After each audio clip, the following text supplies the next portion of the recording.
మీరు తోడు సరిపోద్దండి. సొంతమైనటువంటి కాంగ్రెస్ వాళ్ళు, అందులో మా నాన్నగారు ఒకరు 100% గాంధీయన్ కాంగ్రెస్ వాళ్ళు. ఆయన అతి పేద కుటుంబం నుంచి వచ్చారు. కృష్ణా జిల్లా గుడివారి దగ్గర కౌతవరం అనేటటువంటి గ్రామం ఆయన నేటివ్ ప్లేస్. అదే నేటివ్ ప్లేస్ నార్ల వెంకటేశ్వరరావు కూడా. ఈ విషయాన్ని నేనంటే మీకు రాసినటువంటి ఉత్తరంలో రికార్డ్ చేశాను కూడా. చాలా పేద కుటుంబం నుంచి వచ్చారు. చిన్నప్పుడే ఆయన యొక్క తల్లి చనిపోయింది. మా తాతయ్య రెండో పెళ్లి చేసుకున్నారు. దాంతోనేమో మా ప్రధానాన్ని, మా నాన్నగారిని ఎవరు పెంచినటువంటి వాళ్ళు ఎవరు లేరు. అనాథాలకు గాలికి పెరిగారు. ఆ పెరుగుతున్నటువంటి దశలో ఆనాటికి తోటా కాంగ్రెస్ నాయకుడిగా ఉన్నటువంటి చెదుపాడ నరసింహం పంతులు భీమవరం వీళ్ళని దగ్గరికి తీసి కాకినాడ రఘుపతి వెంకటరత్న నాయుడు ప్రిన్సిపాల్గా ఉన్నటువంటి సిఆర్ కాలేజీకి అనాథాశ్రమంలో ఉంటూను అక్కడే భోజనం చేస్తూను చదువుకునేటటువంటి ఏర్పాటు చేశారు. ఆ విధంగా ఆయన కాకినాడ సిఆర్ కాలేజీ హై స్కూల్లోనూ ఎస్ఎస్ఎల్సీ పాస్ అయ్యి ఇక్కడికి వచ్చేసారు. ఆ రోజుల్లో ఎస్ఎస్ఎల్సీ పాస్ అయ్యి బయటకు రావటం అనేటువంటిది చాలా కష్టమైనటువంటి విషయం. మా అమ్మది గుంటూరు, చాలా రిచ్ కుటుంబం నుంచి వచ్చినటువంటి మా అమ్మ ఒకే ఒక్క కూతురు. మా ఫాదర్ చుట్టూ పెళ్లి చేశారు. మా కొత్తపేటలోనేమో ఒక పెంకుటిల్లు ఉండేది.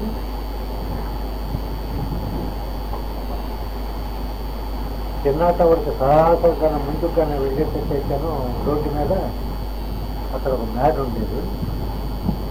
ఆ మేడ ఈ రోజు కన్నా అమ్మేటట్టయితేనో 70-80 లక్షల రూపాయలు ఖరీదు చేస్తుంది. అయితే మా చదువుల కోసం, మా చెల్లి పెళ్ళిళ్ళ కోసం ఆ మేడం మేము అమ్మేసాం. మా నాన్నగారు అమ్మేశారు. మా అమ్మమ్మ ఒప్పుకోకపోయినప్పటికీ కూడా ఆ రీత్యాను మా నాన్నగారు పూరెస్ట్ కుటుంబం నుంచి వచ్చారు. మా అమ్మ రిచెస్ట్ కుటుంబం నుంచి వచ్చింది. ఇప్పుడు నేను పాయింట్కి వస్తున్నాను. మా ఫాదర్ శుద్ధమైనటువంటి కాంగ్రెస్ వారు. ఈ గాంధీజీ నాన్ కోఆపరేషన్ మూమెంట్, ప్రభుత్వ ఉద్యోగాల్లో ఎవరైతే ఉన్నారో వాళ్ళందరూ రిజైన్ చేసేసి ఫ్రీడమ్ స్ట్రగుల్లోకి వచ్చేసేయండి అని ఒక పిలిపించాడు. మా ఫాదర్ చాలా అమాయకంగా గుడివాడ తాలూకా ఆఫీసులో గుమాస్తాగా చేస్తున్నటువంటి ఉద్యోగానికి రిజైన్ చేసేసి ఆయన బయటకు వచ్చేసారు. బయటకు వచ్చిన తర్వాతను ఆయనకున్నటువంటి ఇతర పిల్లల యొక్క భోజనం ఏమవుతుందో అనేటటువంటిది ఆయన ఎన్నడూ ఆలోచించడం. ఒక విధంగాను అది అమాయకత్వం అనాలో, బుద్ధి తక్కువ అనాలో, లేకుండేటట్లయితే మూర్ఖత్వం అనాలో నాకైతే తెలియనటువంటి విషయం. గుడివాడ తాలూకా ఆఫీసులో ఉద్యోగానికి రిజైన్ చేసి గుంటూరు వచ్చేసిన తర్వాత మా అమ్మమ్మ నన్ను, మా అన్నయ్యని, మా అమ్మని ఇంట్లోకి రానివ్వలేదు.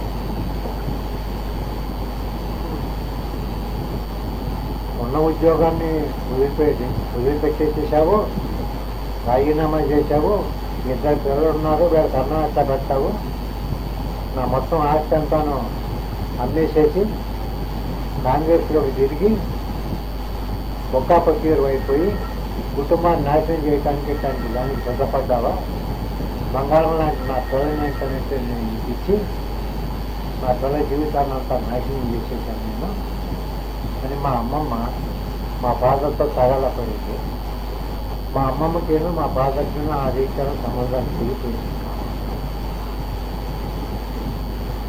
嗯 ఇక దాంతో 嗯 మా 嗯 నాన్నగారు 嗯 సూర్యుడు పగటిపూట ఎండ కాసేటటువంటిప్పుడేమో ఉన్న ఎండంతాను మా ఇంట్లోనే ఉండేది. ఒక అద్దె ఇంట్లో ఉంటుండేవాళ్ళం. నెలకి ₹8 గుంటూరులో. వానాకాలంలో ఉన్నటువంటి వానంతాను మా ఇంట్లోనే ఉంటుండేది. అప్పుడు కొండలతో చేసినటువంటి చెప్పలు, ఇంకొక మట్టి ముంతలు ఇట్లాంటివి ఉండేవి. ఆ వాన కురుస్తూ ఉండేటను నేను మా అన్నయ్యను ఆ మట్టి ముంతలు ఏంటంటే వాన పడవకుండాను నేల మీద పెట్టేవాళ్ళం. ఇల్లు మొత్తం అంతా వాన, పడుకోవటానికి అవకాశం లేదు, తినటానికి తిండి లేదు, మా ఫాదర్కి లేదు, మా అమ్మకి లేదు. ఎక్కడో బియ్యం ఇంత చీరో అరచీరో అర్ధచీరో అప్పు తీసుకొచ్చి మా అన్నయ్యకి నాకు వదిలిపెట్టి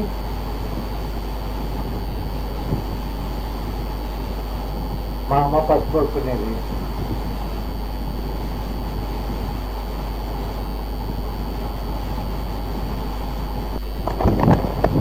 అటువంటి భయంకరమైనటువంటి దారిద్ర్యం అనుభవించినటువంటి కుటుంబంలో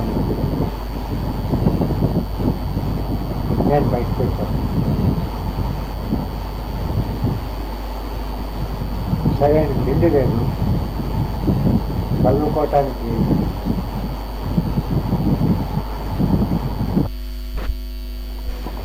చూద్దాం. ఆ రీత్యాను నేను మా తల్లి తరఫున చాలా ధనిక కుటుంబంలో పుట్టినప్పటికీ కూడాను మా తండ్రికి సంబంధించినంత వరకును చాలా పేద కుటుంబంలో, చాలా దారిద్ర్యం అనుభవించినటువంటి కుటుంబంలో నేను పుట్టాను. ఆ రీత్యా తినటానికి తిండి లేదు, సరైన చదువుకునేటట్టు దానికి అవకాశం లేదు. ఇట్లాంటి పరిస్థితుల్లో నా చిన్ననాటి జీవితం వచ్చింది.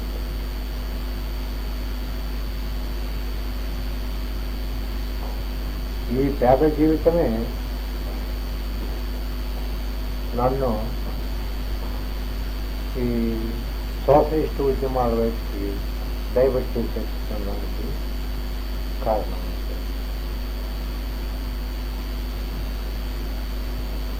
1947లో ఎస్ఎస్ఎల్సీ పాస్ అయ్యి గుంటూరు రామకృష్ణ కాలేజీలో ఇంటర్మీడియట్లో చేరాను. ఇంటర్మీడియట్ అయిపోయిన తర్వాత బిఏ ఎకనామిక్స్తో అక్కడే చదువుకున్నాను. ఆ తర్వాత 1951-53 మధ్యకాలంలోనూ మెడ్రాస్ కృష్ణ కాలేజీలోను ఎంఏ ఎకనామిక్స్తోనేమో డిగ్రీ చేసి నేను బయటకు వచ్చాను. ఇప్పుడు ఇక్కడ మీకు మెడ్రాస్ వెళ్ళి చదువుకోవడానికి ఫైనాన్షియల్ సపోర్ట్ ఎలా వచ్చిందంటారు? నేను మెడ్రాస్ వెళ్ళి చదువుకునేటటువంటి దానికి ఆ రోజుల్లో మా నాన్నగారు ₹140 పంపించేవాడు అప్పు చేసి. ఒకసారి డబ్బు సరిపోక ₹10 ఎక్కువ పంపించండి అని నేను ఒక వస్తుంది అంటాను. ఇవి అప్పు చేసి పంపిస్తున్నటువంటి డబ్బు, ఈ డబ్బు పంపించి మేము ఇంట్లో పస్తులు పడుకుంటున్నాము, ఇంకో ₹10 కన్నా పంపించమని కోరేటటువంటి అయితే నువ్వు మెడ్రాస్లోను చదువు డిస్కంటిన్యూ చేసేసి నువ్వు ఇంటికి వచ్చేసేయమని ఆయన రిప్లై రాశాడు. ఆ రిప్లై చూసిన తర్వాతను మళ్ళీ కొంచెం ఎక్కువ డబ్బు పంపించమని రాయటానికి నాకు ధైర్యం సరిపోతుంది. అత్యంత భయంకరమైనటువంటి అవమానకర పరిస్థితుల్లో, దారిద్ర్యంలోనూ నేను మెడ్రాస్లోనూ నా ఎంఏ చదువు గడిచాను.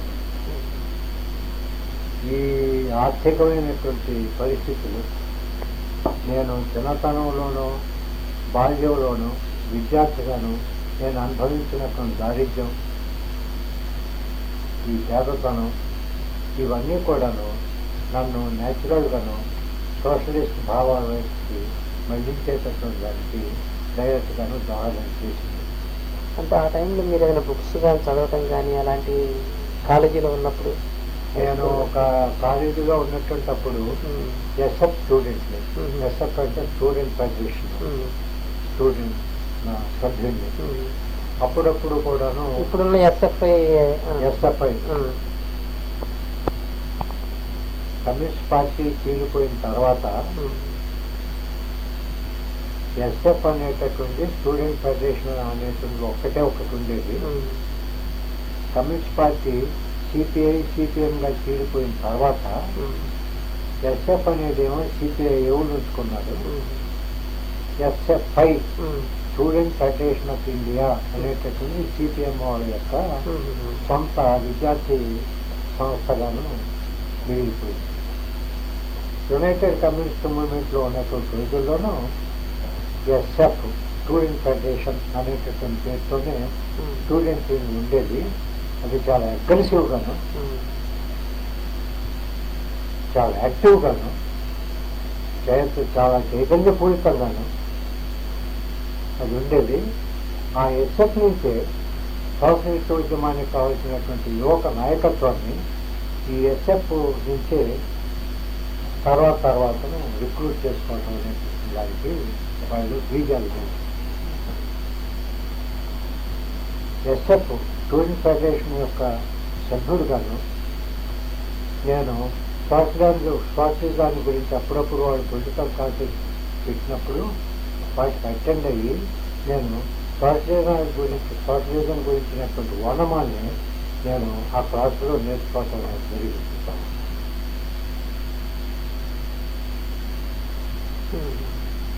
చెప్పండి.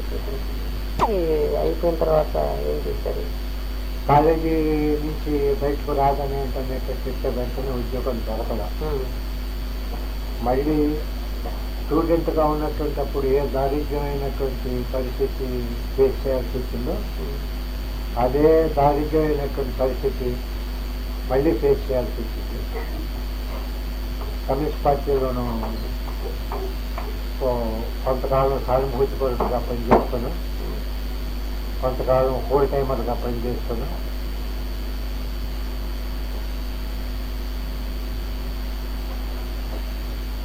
దొరికిన ఏ పూట దొరికితే ఆ రోజున భోజనం చేస్తాను. అన్నం దొరకనటువంటి రోజున ఖర్చులు పడుకుంటాను. ఆ విధంగాను 1960 వరకును కూడాను నేను నా జీవితాన్ని చాలా కష్టమైనటువంటి పరిస్థితుల్లోనే గడపాల్సినటువంటి పరిస్థితి ఉంది. 1960లోనూ నేను పబ్లిక్ సర్వీస్ కమిషన్కి ఉద్యోగం కోసం రాశాను.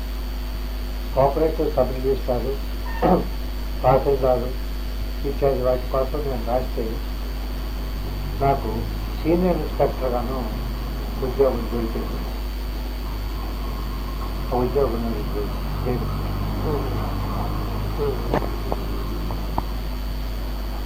ఇంతవరకు ఉద్యోగం. తర్వాత మీ మ్యారేజ్ ఎలా జరిగింది? మ్యారేజ్ నా వైపు కమ్యూనిస్ట్ కుటుంబం నుంచి వచ్చింది. డైరెక్ట్ కమ్యూనిస్ట్ కుటుంబం నుంచి వచ్చింది. ఫాదర్ పేరేంటండి? గోపిశెట్టి వెంకయ్య గారు. ఆయన తెలంగాణ పోరాటంలో డైరెక్ట్ గాను పార్టిసిపేట్ చేసినటువంటి వ్యక్తి. ఆ కుటుంబం నుంచి నా వైపు వచ్చింది.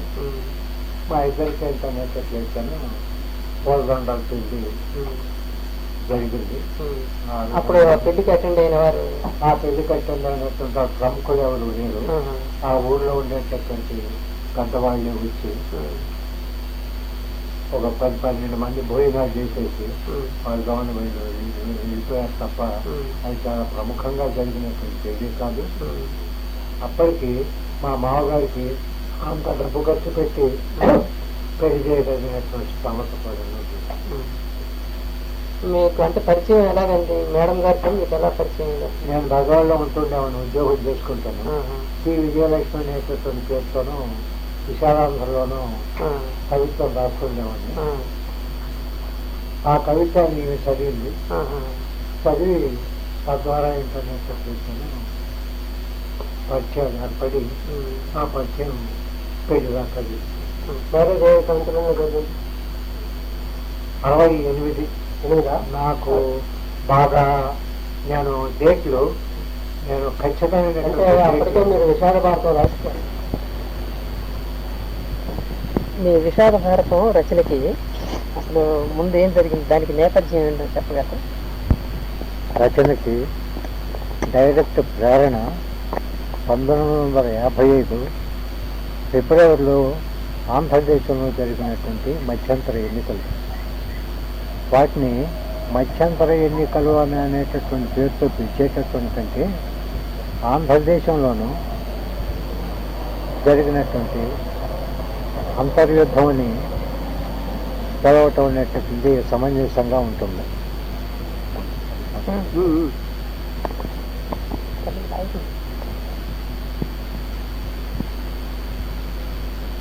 ఈ 55 మధ్యంతర ఎన్నికల టైంలోనూ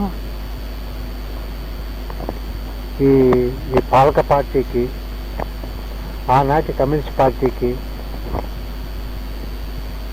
ఉన్నటువంటి బలాబలాలు చెప్పాలి అని అనేటట్లయితేను, ఆనాడు కమ్యూనిస్ట్ పార్టీ ఆర్గనైజ్ చేసినటువంటి మీటింగులకి మినిమము 7 నుంచి 8 లక్షల మంది జనం వరకును కూడాను పరాయి ఊరి నుంచి కానివ్వండి, ఇంకో చోట నుంచి కానివ్వండి, వాళ్ళ సొంత ఖర్చులు పెట్టుకునేటను ఆ మీటింగ్కి వచ్చేవాళ్ళు. మ్యాక్సిమము 12 లక్షల మంది వరకును కూడాను ఆ మీటింగ్కి వచ్చినటువంటి పరిస్థితి ఉన్నది. చివరి మీటింగ్ జరిగింది బెజవాడ పీడబ్ల్యూడీ గ్రౌండ్స్లో. ఆ మీటింగ్కి కనీసం నా జ్ఞాపకం కన్నా కరెక్ట్ అయ్యేటట్టయితే 10 లక్షల మంది వరకును ఇచ్చుంటారు. పీడబ్ల్యూడీ గ్రౌండ్ మొత్తం అంతా నిండిపోయింది. పీడబ్ల్యూడీ గ్రౌండ్కి అటు back side mount story school వరకును కూడాను రోడ్డు మొత్తం అంతా జనం నిండిపోయారు. ఇటు సైడు ఇప్పుడు పాత బస్ స్టాండ్ వరకును కూడాను జనం రోడ్లంతా నిండిపోయారు. మైక్స్ అన్ని అరేంజ్ చేసేసారు. ఇసుక వేస్తే రాలన్నంత భయంకరమైనటువంటి పరిస్థితుల్లోనూ జనం ఆ రోజున అటెండ్ అయ్యారు. అదే మీటింగ్లోనూ నా జ్ఞాపకంగా నాకు కరెక్ట్ అయ్యేటట్లయితేను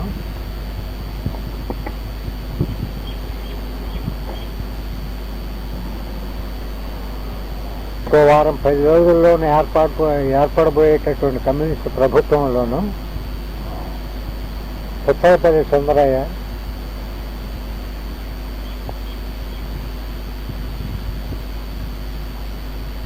ముఖ్యమంత్రి, పరిమళ నాగిరెడ్డి ఆర్థిక మంత్రి, చంద్రరాజేశ్వరరావు హోంమంత్రి, గుంటూరు బాపనయ్య వ్యవసాయ కార్మిక మంత్రి అని పేర్లు కూడా డిక్లేర్ చేసేసారు. ఈ విధంగా పేర్లు కూడా డిక్లేర్ చేసేసి ఇంకో 5-6 రోజుల్లోనూ ఎన్నికలు జరగబోతున్నాయని కానీ పేర్లు కూడా డిక్లేర్ చేసేసారంటే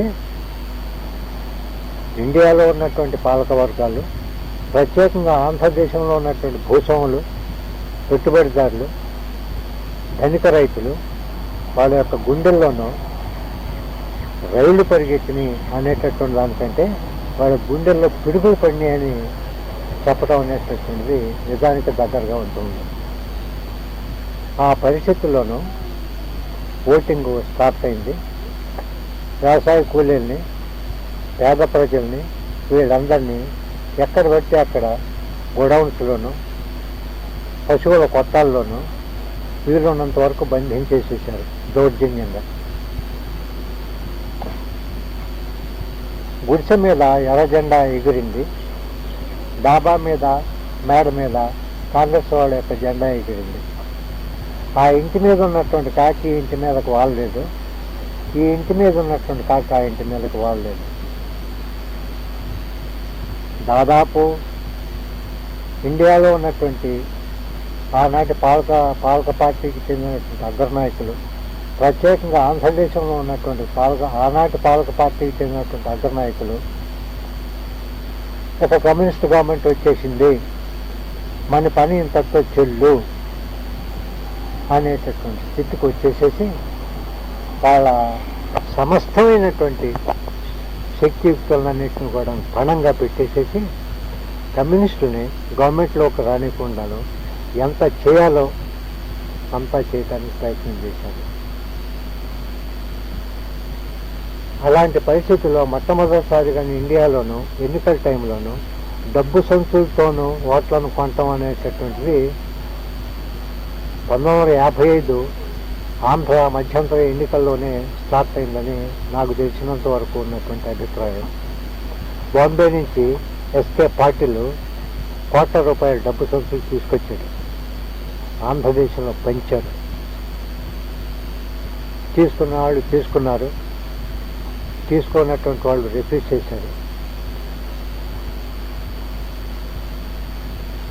ఒక్క ఓటుకి ₹5 చొప్పున ఆ రోజున ఇచ్చారంటే ఈ రోజున ₹500, ₹1,000తో సరి సమానమైనటువంటి డబ్బు అన్నమాట. ₹5 నోటుకి అర్ధసేరు బియ్యానికి ఓట్లను అమ్ముకోవద్దు అని అనేటటువంటి విశాఖపట్నంలో ఓ చోట నేను రాసినట్టుగాను జ్ఞాపకం. ఆ విధంగాను పేద ప్రజలు ఓట్ చేయనీయకుండా వాళ్ళు ఎన్ని ప్రయత్నాలు చేయాలో అన్ని ప్రయత్నాలు చేశారు.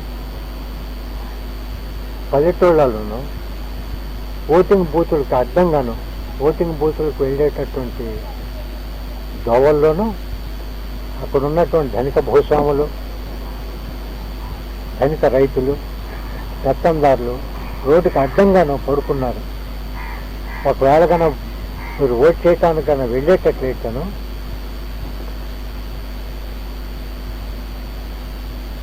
మా ఏమంటారండి మా శరీరం మీద మీకు కాళ్ళు పెట్టి నడిచి మీ కాళ్ళను తొక్కి ఓటింగ్ బూత్కి వెళ్ళి మీరు ఓట్ చేయండి అని ఆడవాళ్ళు మగవాళ్ళు కూడాను ఓటింగ్ బూతులకు అడ్డంగాను పడుకున్నారు రోడ్ల మీద. అయినప్పటికీ కూడాను కొంతమంది తెగించి వాళ్ళ మీదనే నడుచుకుంటా వెళ్ళి ఓట్ చేశారు. కొంతమంది మొహమాటస్తులు ఏంటంటేను దొరగారి ఒంటిని మన కాళ్ళతో తొక్కటం ఏంటి మరి అన్యాయంగా ఉంటుంది అనేటటువంటి దాంట్లోనూ కొందరు ఇంటికి వెళ్ళిపోయారు. ఆ విధంగాను ఓట్ చేయనీయకుండా రౌడీజంతో, డబ్బుతో, ఇంకా ఎన్ని మార్గాలు అయితే ఉన్నాయో అన్ని మార్గాలతోనూ వాళ్ళు ఓటింగ్ సక్రమంగా జరగకుండాను ప్రయత్నం చేశారు.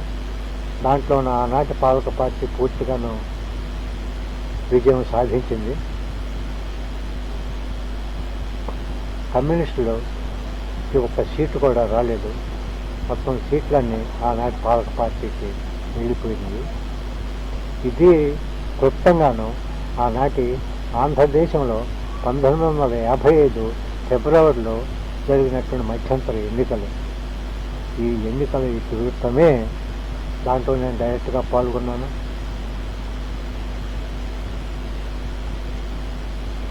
ఆ మొత్తం వివరాలన్నీ కూడా సేకరించాను. నేను ప్రత్యక్ష సాక్షిని.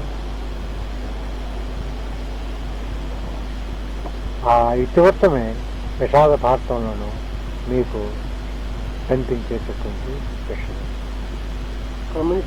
మార్క్సిస్ట్ పార్టీ నుంచి ఎప్పుడు బయటకు వచ్చారు మీరు?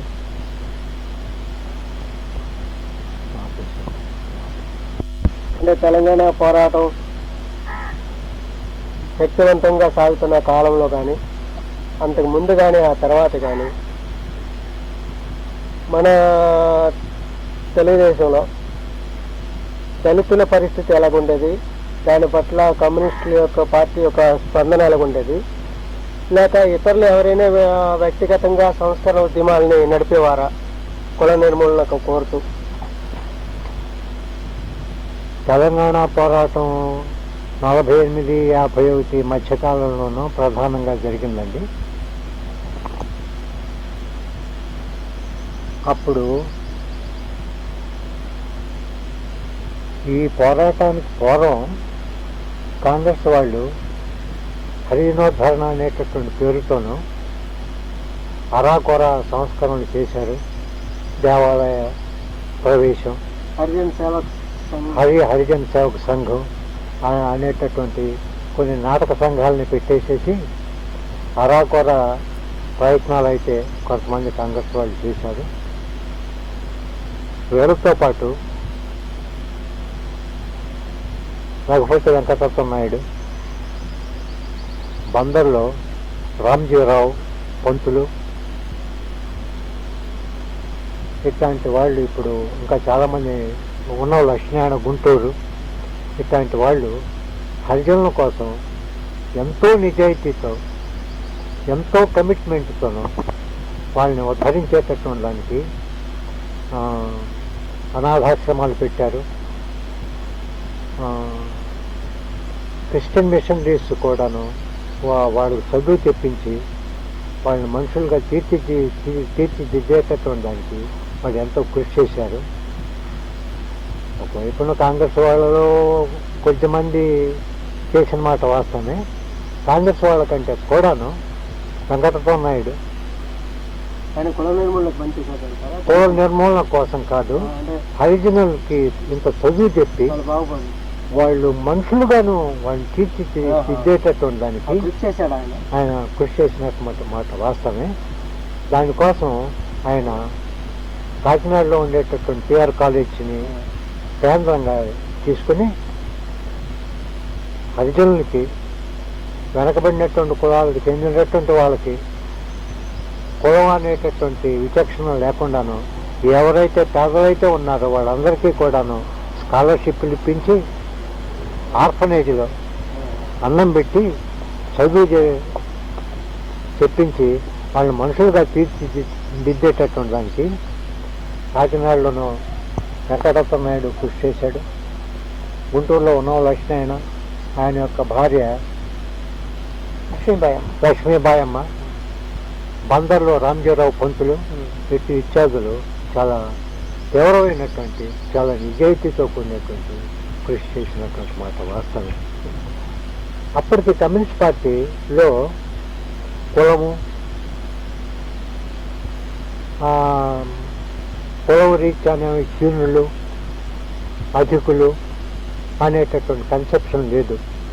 కులాన్ని గురించి, కుల సమస్య గురించి ఎన్నడూ కూడాను కమ్యూనిస్ట్ పార్టీ పట్టించుకోలేదు. అది ఆనాడు పెద్ద సమస్యగా కూడాను ఉండేది కాదు. మేము దాదాపు 10-20 సంవత్సరాలు కాలేజీలోనూ, కాలేజీ నుంచి బయటకు వచ్చిన తర్వాత కూడాను ఎంతోమందితోనూ పనిచేసేవాళ్ళం. అతని పేరు డానియల్ అంటే అతను క్రిస్టియన్ అనుకున్నామే తప్ప సుబ్బారావు అనే పేరుగానే ఉండేసాను. ఇతను కులం ఏంటి, ఇతని యొక్క డబ్బులు ఎంత, ఇతనుకున్న ఇన్ఫ్లుయెన్స్ ఎంత అనేటటువంటి ఆనాడు కమ్యూనిస్ట్ పార్టీలోనూ విద్యార్థుల దగ్గర నుంచి అగ్రనాయకుల వరకును కూడాను ఆ సమస్య గురించి పెద్ద తీవ్రంగా పట్టించుకునేవాళ్ళు కాదు. ఆనాడు కమ్యూనిస్ట్ పార్టీలోనూ కుల సమస్య ఒక సమస్యగాను ఫోర్త్ ఫ్రంట్లోకి రాలేదు. మొత్తం మీద కులాన్ని ఒక పెద్ద సమస్యగాను కమ్యూనిస్ట్ పార్టీ ఎన్నడూ కూడా పట్టించుకోలేదు. కానీ వీళ్ళు సమస్యగా తీసుకోనంత మాత్రాన కొందరు సామాజిక రంగంలోకి, అంటే రాజకీయ రంగంలోకి వచ్చిన దళితులతో కలిసిమెలిసి తిరిగి కులం అడగకుండానే స్నేహంగా మెలిసినంత మాత్రాన దళితులకు సమస్యలు లేవని అనుకోవడం ఒక తప్పుడు ధోరణి కదా. ఎందుకంటే దేవాలయ ప్రవేశాలు లేవు, వాళ్ళకి చదువులు లేవు. ఆ అంటరానితనం అనేది సహజంగానే సమాజం అంతటా ఉన్నది కదా. వీళ్ళు రాజకీయ పార్టీ కాబట్టి వీళ్ళతో కలిసిమెలిసి వచ్చే దళితులందరూ కూడా పీడితులుగా ఉంటారు కాబట్టి కలిసిమెలిసి వస్తున్నారు, బాగుంది. వీళ్ళకి దూరంగా ఉన్న పల్లెలు, ఆ పల్లెల్లో పాటింపబడుతున్న అంటరానితనం అనేది ఒక సమస్య కదా. వీళ్ళు గుర్తించిపోవడం అది వీళ్ళ బ్లైండ్నెస్ కావచ్చు. Or focusing attention on other issues giving some ప్రయారిటీస్గా తీసుకున్నారు పొలిటికల్ పవర్ని క్యాప్చర్ చేయడం. కానీ ఒక సోషల్ డిసబిలిటీ అనేది అన్టచబిలిటీ ఉంది, దాని మీద ప్రత్యేకించి కమ్యూనిస్ట్ పార్టీ వాళ్ళు కేంద్రీకరించలేదంటాం సార్. దీనికి ఒక ప్రధానమైనటువంటి కారణం ఉంది. ఆనాటి కమ్యూనిస్ట్ అగ్రనాయకులు వాళ్ళ కింద పనిచేసినటువంటి క్యాడర్స్కి ఒక ప్రధానమైనటువంటి అభిప్రాయం ఉంది. ఆ అభిప్రాయం ఏంటనేటట్లయితేను, మన దేశంలోనూ ధనికులు ఉన్నారు, పేదలు ఉన్నారు. Poor and the rich.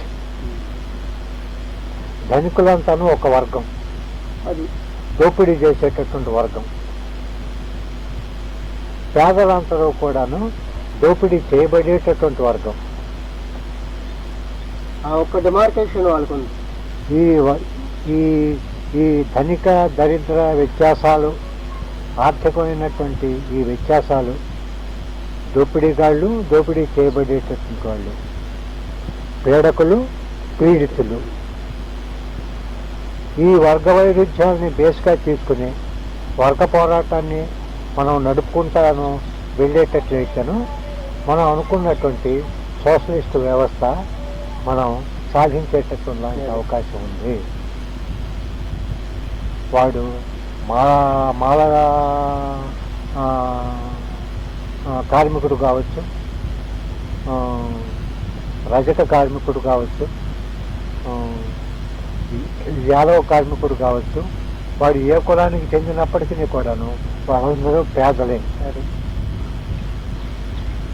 ఈ రీత్యాను కులాలతో సంబంధం లేకుండాను వర్గరీత్యా అందరూ, పేదలందరూ ఒక వర్గం, ధనికులందరూ ఒక వర్గం. వీళ్ళిద్దరి మధ్య జరిగేటటువంటిదే వర్గ పోరాటం. ఈ వర్గ పోరాటాన్ని జయప్రదంగా కన్నా మనం ముందుకు తీసుకువెళ్ళగలిగేటట్లయితే మనం సోషలిజాన్ని ఈ దేశంలో స్థాపించడానికి అవకాశం ఉంది అని అనేటటువంటి ఆనాటి కమ్యూనిస్ట్ పార్టీ యొక్క దృక్పథం. ఆ దృక్పథంతోనే పనిచేసినటువంటి కారణంగాను వాళ్ళు ఈ కుల సమస్యని అగ్నంగా ఆలోచించారు. ఈనాడు రాజకీయాల్లో దళితులు ముందుకు రావడం, వీళ్ళు చైతన్యవంతం అవడం,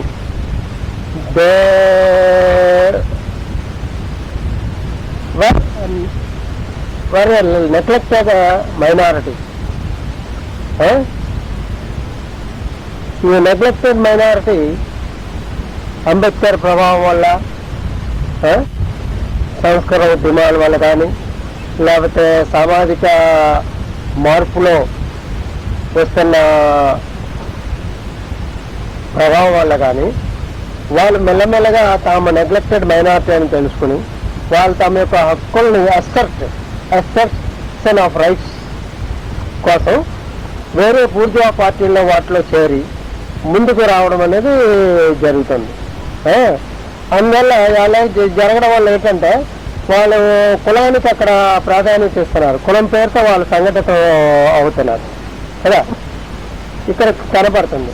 అలాగే వాళ్ళ కులం పేరుతో వాళ్ళు సంఘటితం కావడానికి వాళ్ళని కమ్యూనిస్ట్ పార్టీలో ఒక విధంగా నెగ్లెక్ట్ చేయడం వల్ల జరిగిందేమో. కాంగ్రెస్ వారు దళితుల్ని వాడుకున్నంతగా, తమ వైపు మళ్లించుకున్నంతగా కమ్యూనిస్టులు ఎందుకు మళ్లించుకోలేకపోయారు?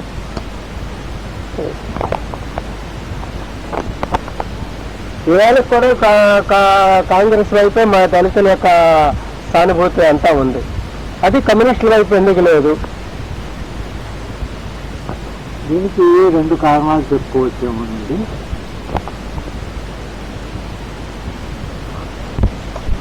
వాళ్ళతో అనేకమంది 48-50 మంది ఇప్పుడు ఏ కమ్యూనిస్టు కోఆపరేటివ్ లోన్ ఇప్పించలేడు, స్కాలర్షిప్ ఇప్పించలేడు. వాళ్ళ గూడెలకు వెళ్ళి పనిచేసేటటువంటి కమ్యూనిస్టు ఈరోజు ఎవడూ లేడు. వాళ్ళంతా అంబేద్కర్ సంఘానికి చెందినటువంటి వాళ్ళు. మనం చెప్పేటటువంటి మాటలు వాళ్ళు ఏమి ఎంతలేదు, మనం వాళ్ళు నమ్మకం లేదు. మనం మా సొంత కంపెనీలు మనం పెట్టేటటువంటి ఆలోచనకు వాళ్ళు వచ్చారు. వచ్చినటువంటిప్పుడు వాళ్ళు ఎవడైతే కోఆపరేటివ్ లోను, స్కాలర్షిప్, ఉద్యోగం ఇప్పిస్తాడు ఆ పార్టీ దగ్గరికి వెళ్ళటం మామూలుగా జరిగేటటువంటి విషయం తప్ప ఏమీ ఇప్పించలేనటువంటి, ఏ రకమైనటువంటి నిజాయితీతోనూ పనిచేయటానికి సిద్ధం కానటువంటి కమ్యూనిస్టులు ఆ రోజున గూడెల్లోకి వెళ్ళి అక్కడే పడుకునేవాళ్ళు, వాళ్ళతోనే భోజనం చేసేవాళ్ళు, వాళ్ళతోనే సిన్సియర్గా పని చేయించేవాళ్ళు. పార్టీ అంటేనే హరిజనులు అంటేనే పార్టీ అనే స్థితిలో ఆ రోజు ఉండేది. అంత సిన్సియర్ కమ్యూనిస్టులు ఈ రోజు లేదు. నిజంగానే వాళ్ళు పాలక వర్గాల వైపు వాళ్ళ యొక్క పనులు ఎవరైతే చేసి పెట్టారో వాళ్ళపై వాళ్ళ దగ్గరికి వెళ్ళటం అనేది సహజం. దీని గురించి ఇంటర్నెట్ మనం రికార్డ్ చేసుకోవాల్సిన అవసరం లేదు. అవును. అయితే దాన్ని ఎలా పెడదాము. ఇప్పుడు ఈ ఎన్నికలు జరుగుతున్న సందర్భంలో మీరు విశాలాంధ్రలో కొన్ని వ్యాసాలు రాశామని ఒకసారి చెప్పారు. చేస్తాను. అవి దేన్ని ఈ ఎన్నికల గురించి రాశారా, ఇంకేమైనా సమస్యలు అందరూ ఫోకస్ చేశారు? ఎన్నికలు రిలేటెడ్ ఇష్యూస్, తర్వాత డైరెక్ట్ మెటీరియలిజం, ప్రతిపాదిక భౌతికవాదం అది తప్పు, ప్రతిపాదిక చారిత్రక భౌతికవాదం అది తప్పు,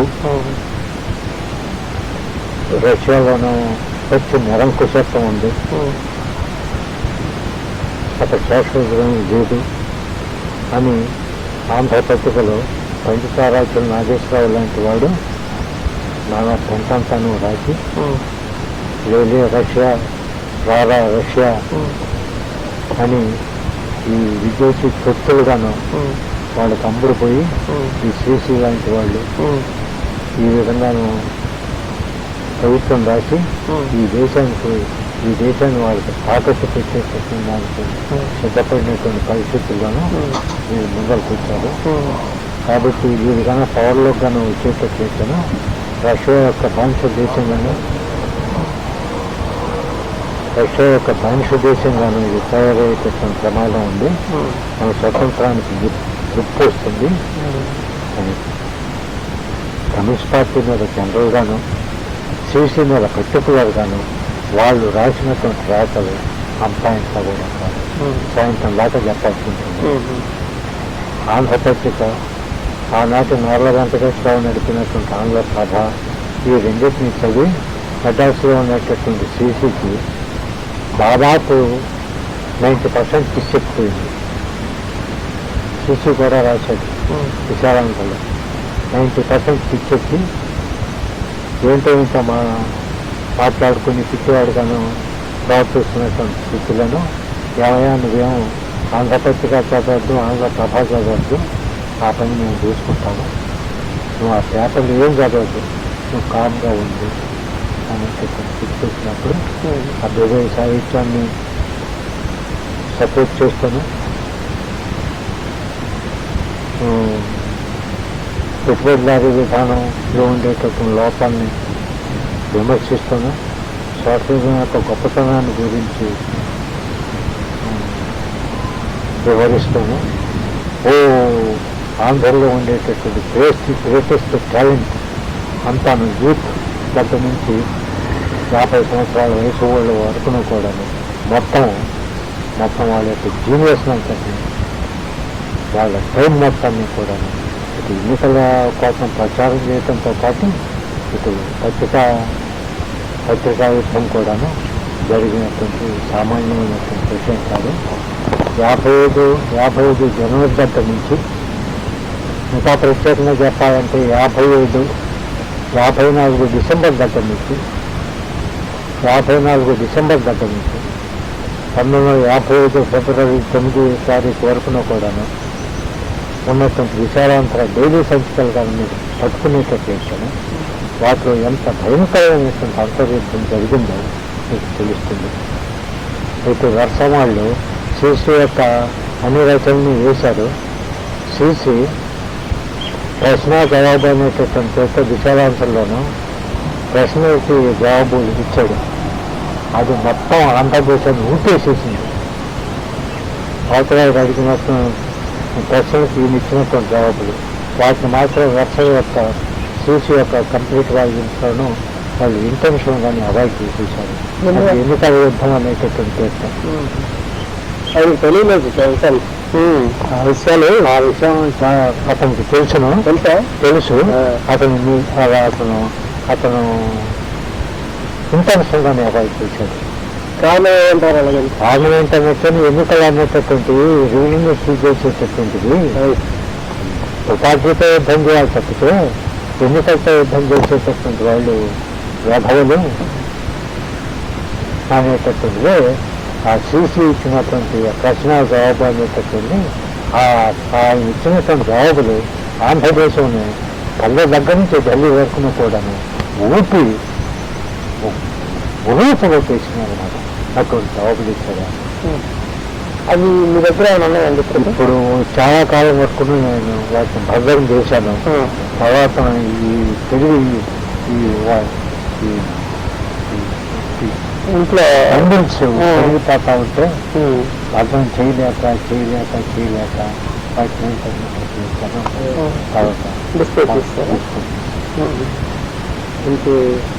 ఇప్పుడు విచారాంధ్రలో జరుగుతాయి. వాడు కన్నా మీ పట్ల దయగనం ఉంచేటట్లయితే 1955 డిసెంబర్ జనవరిలో లేదు జనవరి ఫిబ్రవరిలో అవతల ప్రశ్న ఎవరో వేశారు. ఆ ప్రశ్నకి జవాబు ఇచ్చాడు. అది ప్రపంచ ప్రఖ్యాతమైనటువంటి జవాబులు అన్నమాట. అప్పటికి చూసి ఒక వయసు 10 పుట్టాడు కదా, 55. చూసి వయసు 45 సంవత్సరాలు. అప్పటికి ఇక మొత్తం ఆంధ్రదేశం అంటాను. ఇక మేము ప్రచారం చేసింది శిశు ఇచ్చినటువంటి జవాబుల్ని. అంత సుప్రసిద్ధమైనటువంటి ఆన్సర్లు ఆయన ఇచ్చింది. మీకు శ్రీశ్రీ గారితో పరిచయం ఎక్కడి నుంచి మొదలైందండి? అసలు 51లో వెళ్ళాను కదా. 51 నుంచి 53 వరకు కూడా సాంబరంలోనే ఉన్నాను కదా. రాజకృష్ణ కాలేజీ గారు ఉన్నటువంటి చాలా తక్కువ డబ్బు ఉండేది.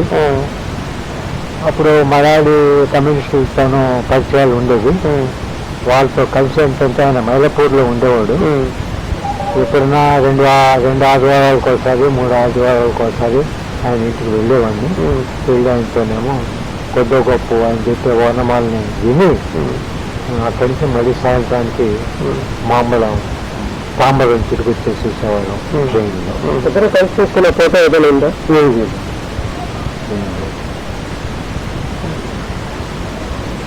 ఆయన కవిత్వం చదివి ప్రభావితం అయ్యారా? ఆయన మాట వాస్తవమే. నేను ప్రభావితం అయినటువంటి మాట వాస్తవమే కానండి. పక్క వేసుకోండి అండి. ఒకసారి మద్రాసులో ఆయన ఇంటికి వెళ్ళినప్పుడు ఒక ఫండమెంటల్ సలహా వచ్చి నాకు ఇచ్చాడు. ఒకవేళగాను నీవు రాసేటటువంటి అలవాటు ఉండి ఒకవేళ రచయితగాను అయ్యేటట్లయితాను ఏ మహాకవి ఏ మహాపండితుడిని కూడాను నువ్వు ఇమిటేట్ చేయవద్దు. నువ్వు సొంత స్టైల్ను డెవలప్ చేసుకో. నువ్వు సొంత థింకింగ్ నువ్వు డెవలప్ చేసుకో. అప్పుడే నువ్వు రైటర్గాను నువ్వు బతుకుతావు. ఎవరినైనా సరే నువ్వు ఇమిటేట్ చేసేటట్లయితాను పిల్లల చరిత్రలు ఏ విధంగా అయితే వచ్చినాయో పిల్ల మన చరిత్రలు ఆ విధంగానే నువ్వు రాసినటువంటిది 1 సంవత్సరం తర్వాత చనిపోతుంది. ఆ జాగ్రత్త మాత్రం తీసుకునేది ఒకసారి సందర్భావశాత్తు వచ్చినటువంటిప్పుడు ఆయన నాకు ఇచ్చినటువంటి సలహా. ఆ రీత్యాను మహాప్రస్థానాన్ని ఇంకా ఆయన ఇతర పుస్తకాలని నేను చాలా లోతుగా చదివినటువంటి మాట వాస్తవమే కానివ్వండి. ఆ పుస్తకాల యొక్క రచనా శైలినే నేను అర్థం చేసుకున్నాను తప్ప ఆ శైలికి మీకు చాలా తేడా ఉంది. బాగా నేను వాటిని ఇమిటేట్ చేయటానికి కానీ లేదు వాటిని ఉపయోగించుకునేటట్టు దానికి కానీ నేను ఎన్నడూ రైటర్గాను ఎప్పుడు కూడా ప్రయత్నం చేయలేదు. అది మీరు కమ్యూనిస్ట్ భావజాలం నుంచి ఇటు హేతువాద నాస్తిక భావజాలం అయితే రావడానికి ముఖ్య కారణం ఏంటి? ఆనాడు కమ్యూనిస్టులు అందరూ కూడా ఈ భావజాలంతో లేరు కదండి.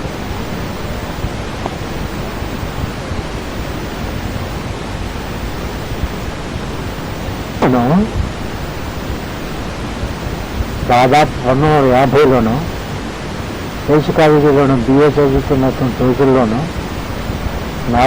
ఈ సోషలిస్ట్ భావాలు ప్రవేశించాయి. అప్పుడు నేను ఎస్ఎఫ్ మెంబర్ని.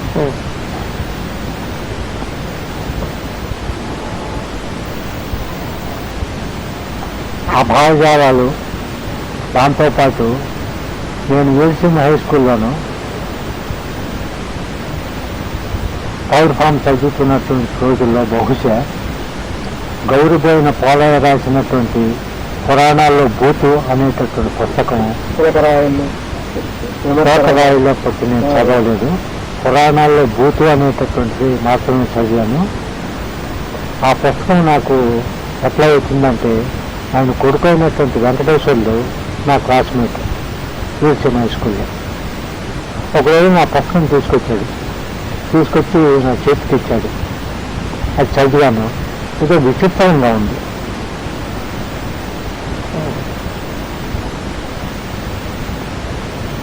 నాకు పూర్తిగా అర్థమైందనేటది నేను చెప్పను.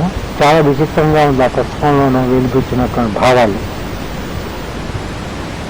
ఆ రీత్యాను సోషలిస్ట్ భావాలు, నాస్తిక భావాలు నాలోనూ సైమల్టేనియస్గాను ప్రయాణం చేసింది. నేను కమ్యూనిస్టుగా ఉంటూనే నేను నాస్తికుడుగాను ఆలోచించాను. నాస్తికుడిగా ఉంటేనే నేను కమ్యూనిస్ట్ ఉద్యమంలోనూ నేను పాల్గొన్నాను. 40 సంవత్సరాలు రైటర్గాను నేను జీవితం గడిపినప్పటికీ కూడాను ఇండియాలో ఉన్నటువంటి కమ్యూనిస్ట్ ఉద్యమంలో ఎన్నో ఆటుపోట్లు వచ్చినప్పటికీ, వాళ్ళు ఎన్నో పొరపాట్లు చేసినప్పటికీ, తెలిసి చేసినా తెలియకుండా చేసినప్పటికీ కూడాను భారత కమ్యూనిస్టు ఉద్యమం పట్ల నాకు 50 సంవత్సరాల క్రితం ఎంత సానుభూతి అయితే ఉందో ఈనాడు కూడా అంతే సానుభూతి ఉంది. అయితే కోపం లేదంటారా అనేటట్లయితేను వాళ్ళు చేసినటువంటి కొన్ని పొరపాట్లని జ్ఞాపకంగానూ వచ్చేటట్లయితేను ఒకసారి కోపం కూడా వస్తుంది. అయినప్పటికీ జనరల్గాను కమ్యూనిస్ట్ ఉద్యమం పట్ల నాకు 50 సంవత్సరాల క్రితం ఎంత సానుభూతి, ఎంత అభిమానం ఉండేదో ఈనాడు కూడాను అదే సానుభూతి, అదే అభిమానం ఉంది. దాంతోపాటు ఇందాక నేను చెప్పాను, సోషలిస్ట్ భావాలు, నాస్తిక భావాలు, నాస్తికత్వం అంటే ఏంటో కూడా నాకు తెలియదు. నేను వీరసింహ హై స్కూల్లోనూ 3rd ఫారం 4th ఫారం చదువుతున్నటువంటి రోజుల్లో ఆ రెండు కూడాను సైమల్టేనియస్గాను నాలో ప్రయాణం చేసినవి. United Lutheran Christian Mission high school, Veerasimha high school, రేస్ కాలేజీ పక్కనే ఉంటుంది. గోడ దిగితే ఒక లాంగ్ బిల్డింగ్ ఉంటుంది. అది ఇప్పుడు అగ్నిమాపక దళం అంటే ఇంగ్లీష్లో ఏమంటారండి, ఫైర్ స్టేషన్. దాని ఆఫీస్ గాను ఉపయోగిస్తున్నట్టుగాను జ్ఞాపకం. అక్కడ స్కూల్ ఇప్పుడు ఉందో లేదో ఈ మధ్యకాలంలో నేను గుంటూరు వెళ్ళాలి. ఆ రీత్యాను మరి అది నాలో జరిగినటువంటి యాక్సిడెంట్ లేకుంటే మరొకటో, మార్క్సిజం చదివేటప్పుడు కూడాను లెనిన్ ఆన్ రిలిజియన్ అనేటటువంటి పుస్తకంలో, ఇంకా ఇతరమైనటువంటి పుస్తకాల్లో కూడాను మతానికి వ్యతిరేకంగాను తీవ్రమైనటువంటి పోరాటం చేయకుండాను ఏ కమ్యూనిస్ట్ కూడా బతకలేడు, ఏ కమ్యూనిస్ట్ పార్టీ కూడా బతకలేడు అనేటటువంటిది మనం చెప్పినటువంటి విషయం, లెనిన్ చెప్పినటువంటి విషయం. అదే రంగనాయకమ్మకి మళ్ళీ సమాధానం దాంట్లోనూ నేను కోట్ చేయటం కూడా జరిగింది. ఆ రీత్యాను మార్క్సిజానికి నాస్తికత్వానికి ఏ రకమైనటువంటి వైరుధ్యం లేదు. ఎవరన్నా వైరుధ్యం ఉందని ఎవరైనా సరే చిత్రించేటట్టయితేనో వాళ్ళు మూర్ఖులు. ఆ మూర్ఖుల పట్ల మనం జాలిను సానుభూతి చూపించాలి. ఇప్పుడు ఆ టైంలో త్రిపురనేని ఉద్యమం ఏమైనా జరుగుతున్నాయి కదండి, అందులో మీరు ఏమైనా పార్టిసిపేట్ చేసేవాళ్ళ? రామస్వామి చెప్పండి. చేయలే జ్యోతిబా పూలే లాగా, అంబేద్కర్ లాగా బ్రాహ్మణిజాన్ని చాలా చేయలేదు.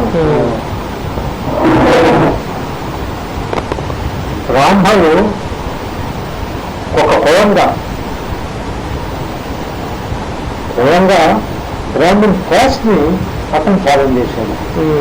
ఆనాటి పరిస్థితుల్లోనూ అతనికి ఉన్నటువంటి లిమిటేషన్స్ అతనికి ఉంటాయి, ప్రతి వ్యక్తికి లిమిటేషన్స్ ఉంటాయి కదా. అట్లా ఛాలెంజ్ చేయటం అనేటటువంటి ఆనాడు అతను చేసినటువంటి నెగిటివ్ కంట్రిబ్యూషన్. ఈ బ్రాహ్మణుడు ఒక పౌరవిత్యాన్ని ఎందుకు త్యాగం చేశాడనే దానికి మీకు సాక్ష్యాలు ఏంటని మీరు నన్ను అడగాలి.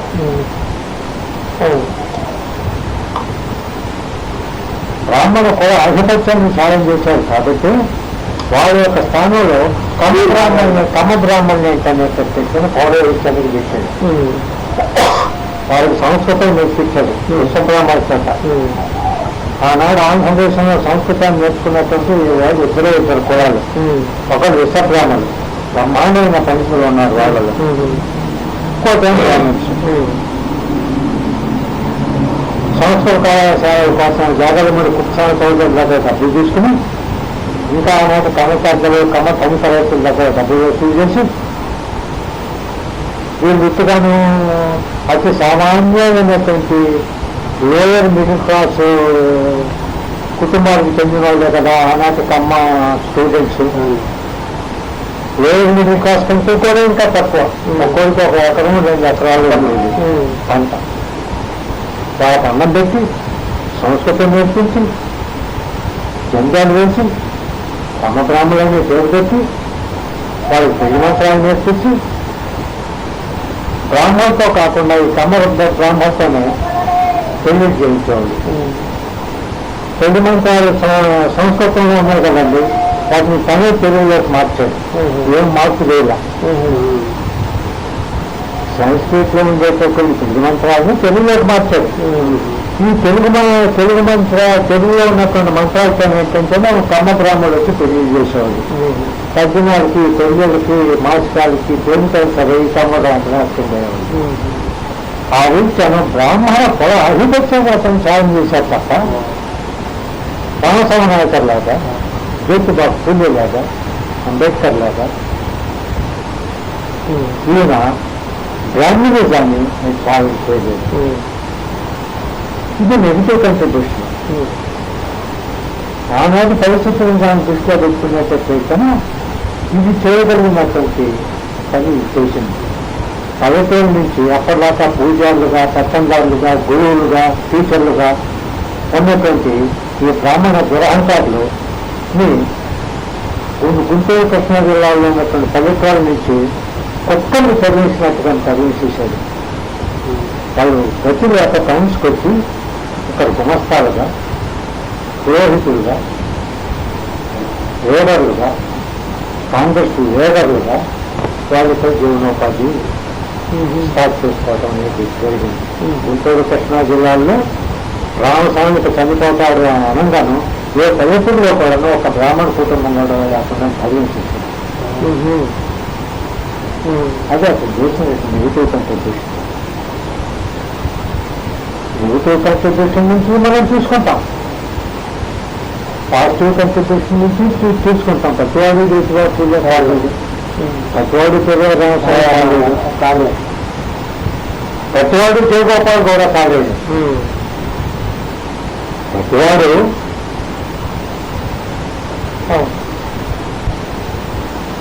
జయగోపాల్ అంతా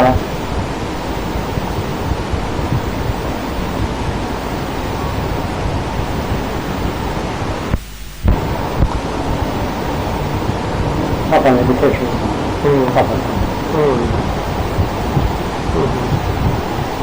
అయితే మీరు ఆ ఉద్యమంలో ఎప్పుడు వెళ్ళలేదు? అప్పటికి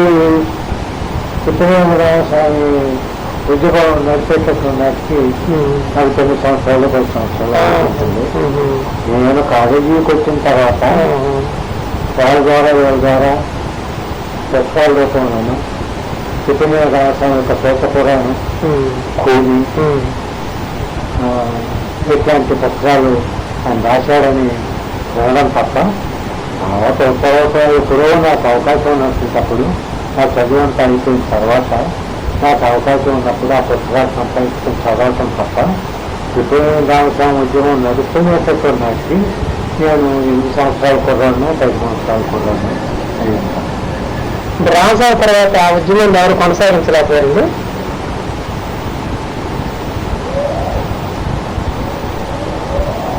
రామస్వామి తర్వాత ఆ ఉద్యమాన్ని ఎవరు కొనసాగించలేకపోయారు. కారణాలు ఏంటంటే కారణాలు ఏంటంటేనండి, రామస్వామి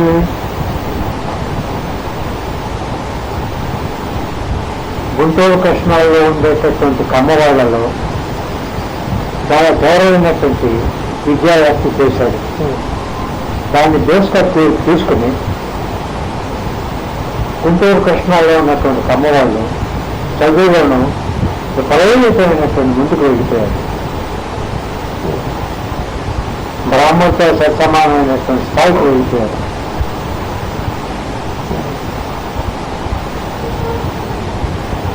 దాని ఫలితంగాను రామస్వామి నాటికి బ్రాహ్మణులు ఎంతైతే చేశానో భాషజం ఉండేదో ఆ భాషజం ఏంటనేది చేశాను రామస్వామి చనిపోయిన తర్వాత వచ్చినటువంటి బ్రాహ్మణులను కనిపించలేదు. అందుకని వీళ్ళు వాళ్ళు ఏంటనేసాను సూత్రుల్లో అగ్రవర్ణాలుగా వీళ్ళు, సరే వైదిక బ్రాహ్మణులుగా వాళ్ళు ఇద్దరు ఏ రకమైనటువంటి తగాదా లేకుండా సహజీవనం చేశారు. అన్నగారు 1950లో తెనాలి మున్సిపాలిటీకి చైర్మన్ గా ఈ ఆవిడ గోపాలకృష్ణ మూర్తి ఉండే అప్పుడు ఆవిడ అన్నగారిని పిలిచి అక్కడ తెనాలిలో మీటింగ్ పెట్టారు. బ్రాహ్మణ అక్కడ కూర్చున్నారు. అది తిరుపతిలోనే ఒకసారి తెల్లారిని ఆహ్వానించినటువంటి అంతకుమించి ఏం జరగల. అయితే ఆవుల గోపాలకృష్ణమూర్తి మన వెంకటాద్రి గారు ఆహ్వానించారని చెప్పి రాస్తున్నాడు సార్. ఒకసారి వచ్చినట్టు అంటే అది వెంకటాద్రి అయితే ఆవుల గోపాలకృష్ణమూర్తి వెంకటాద్రి అప్పటికే రాయిస్టులు అయిపోయారు. కాబట్టి ఈ బ్రాహ్మణ ఆధిపత్యం తగ్గడానికి మరొక కారణం ఏంటంటే ఆయన ఇందాక చెప్తారు, వీళ్ళు ఎక్కువగా టీచర్స్, బ్యూరోక్రాట్స్ ఆ టైప్ ఆఫ్ ఉద్యోగాలు. ఇంతవరకు కర్వారికి ఇక్కడ భూములు తక్కువ. ఆ భూములు ఎక్కువగా దళితులు, బీసీల చేతుల్లో, బ్రాహ్మణుల చేతుల్లోనే ఉంటారు. అదంతా కూడా కమ్మవారి యొక్క సైకిల్ మూలంగా ఈ non government movement, justice party movement మొత్తం మీకు తెనాలి, గుంటూరు జిల్లాలో బాగా ఉండేది. ఈ మూమెంట్ మూలంగా ఏంటంటే వీళ్ళ చైతన్యం వచ్చేసి బ్రాహ్మణ యొక్క ఆధిపత్యాన్ని పేదలుగా తగ్గించగలుగుతుంది సాంఘిక మూలం. రెండోది ఇండైరెక్ట్ ఏంటంటే ఆర్థికమైన కారణాల వల్ల బ్రాహ్మణులు తమ భూములను వాటిని దళితుల్లాగే, ఉదాహరణ నందిగాం ఉందనుకోండి, ఆ నందిగాం ప్రాంతంలో అంతా భూములు అంటే దళితులే. ఇప్పుడు వాళ్ళ భూమిలో ఎకరం 2 ఎకరాలు ఉంటుంది, పక్కనున్న అమ్మవారికి 10 ఎకరాలు, 50 ఎకరాలు, 100 ఎకరాలు. ఇది ఎలాగ చేతులు మారుతున్నాయి అన్నట్టు వీళ్ళకి సామాజిక చైతన్యం నాన్ డైమండ్ మూమెంట్ వల్ల ఆ నాన్ డైమండ్ మూమెంట్కి ఈయన కారకుడు. అక్కడ మహారాజా తెలంగాణ విషయం విశాఖపట్నంలో మొట్టమొదటి జస్టిస్ పార్టీ మహాసభలు కూడా జరిగాయి. నాన్ డైమండ్ మూమెంట్ మహాసభలు కూడా జరిగాయి 1929 దగ్గరలో. ఈ చైతన్యం మూలంగా ఏంటంటే ఎకనామిక్ షిఫ్ట్స్ జరిగాయి. ఎకనామిక్ మోనోపాలీగా షిఫ్ట్స్ జరిగాయి. నా చేతులు ఉన్న భూమి నుంచి వచ్చేస్తుంది. దాంతో ఏంటంటే బ్రాహ్మణుల ఆధిపత్యం మొత్తం ఈ జిల్లాలో తగ్గుతుంది. ఎక్సెప్ట్ కేంద్రీకరించిన ఈ బాపట్నం లాంటి బ్రాహ్మణ్స్ తగ్గించి మిగతా ప్రాంతాల్లో మొత్తం Brahmans they left almost land. అది ప్రాంతంలో నేను పూర్తిగాను ఏకీభవిస్తున్నాను. కుటుంబం రామస్వామి చనిపోయిన తర్వాత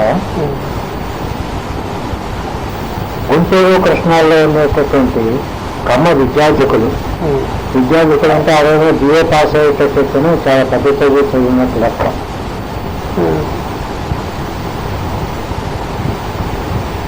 వాళ్ళు అప్పటికి వాళ్ళు లోయర్ మిడిల్ క్లాస్ కంటే కూడా తక్కువ ఆర్థికంగానే ఇందాక నేను చెప్పాను. వాళ్ళలో ఉండేటటువంటి యువకులు కొంతమంది కమ్యూనిస్ట్ ఉద్యమంలోకి వచ్చారు. ఆవు గోపాలకృష్ణమూర్తి, రాయపూడి వెంకటాద్రి, ఎస్వి బ్రహ్మ ఇత్యాదులు రాయిస్టులుగాను మార్చేవారు. రాయిస్టులు అంటే భయంకరమైన కమ్యూనిస్టు వ్యతిరేకత. ఆ విషయం ప్రస్తుతం మనకు అనవసరం. ఈ రీత్యాను రామస్వామి తర్వాత వచ్చినటువంటి కమ్యూనిస్టులు, కొందరు కమ్మ యువకులు, కొందరు కమ్యూనిస్టులుగా మారగా కొంతమంది ఏమో రాయిస్టులుగాను మారిపోయారు. దాంతోనేమో రామస్వామి యొక్క సాంస్కృతిక ఉద్యమం వెనకబాటు వేసింది.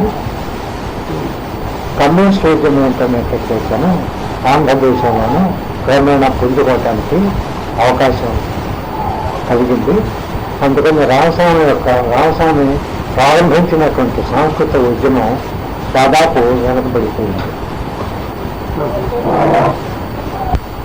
ఒక ముఖ్యమైనటువంటి విషయాన్ని మీ దృష్టికి తీసుకురావటం అవసరం. వయసులో మాత్రమే మీకంటే పెద్దవాడిని తప్ప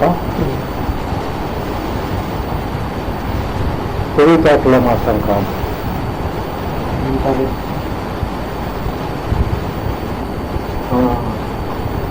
ఇండియా కమ్యూనిస్ట్ పార్టీ అనేటటువంటి పేరు పెట్టుకుంటారు వాళ్ళు. ఆల్ ఇండియా కమ్యూనిస్ట్ పార్టీ అనేటట్లయితేను 1940 నుంచి 50 నుంచి చూసేటట్లయితేను 3 రాష్ట్రాల్లోనూ 4 రాష్ట్రాల్లోనూ కమ్యూనిస్ట్ ఉద్యమం అత్యంత బలంగానూ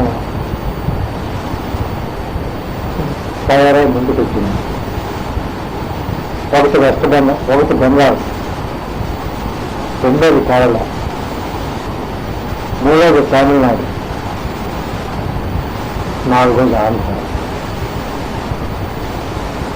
ఈ 4 రాష్ట్రాల్లోనే 50 సంవత్సరాలు 60 సంవత్సరాలుగాను కమ్యూనిస్ట్ ఉద్యమం వెనకట్టడం, పెద్ద అవటం, కింద పడిపోవటం, మళ్ళీ పైకి రావటం ఈ 4 రాష్ట్రాల్లోనే జరిగింది.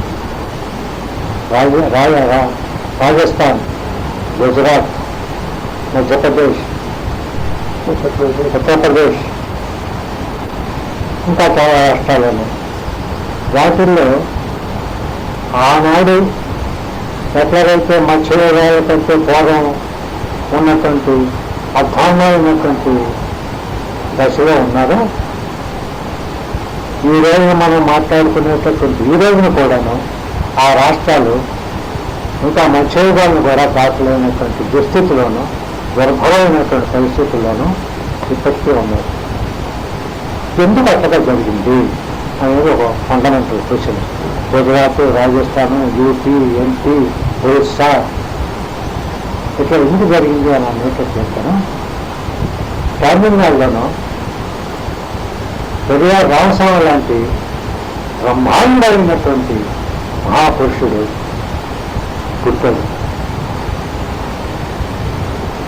ఊరు నాడు కూడాను ఊగిపోయేటటువంటి పరిస్థితుల్లో ఉద్యమాన్ని నేర్పాడు. బ్రహ్మాండమైనటువంటి సాంస్కృతిక విప్లవాన్ని, సాంస్కృతిక పోరాటాన్ని బ్రాహ్మణుల దగ్గర నుంచి దేశ వరకును కూడాను వ్యాపించేటటువంటి పోరాటాన్ని నడిపాడు. అట్లాగే ఆంధ్రదేశంలోకి వచ్చేటట్లయితేనే కందుకూరి వివేచన దగ్గర నుంచి గురవాడ అప్పరావు వరకును కూడాను బ్రహ్మాండమైనటువంటి సాంస్కృతిక భాషా ఉద్యమాలు నడిపారు. మతములన్నీ అప్పరావు రాశాడు. కొంతమంది బలవంతులు దుర్మార్గంతోనూ తక్కువ కులవాళ్ళు అనేటటువంటి పేరుతోనూ ఈ కులాన్ని సృష్టించారు. మంచి అన్నది మాల అయితే మాలని ఒక దెన్ అనేటటువంటి కూడా అప్పరావు చెప్పాడు. మనుషులు చేసిన దేవుళ్ళారా అనేటట్లు కూడా అప్పరావు అన్నాడు.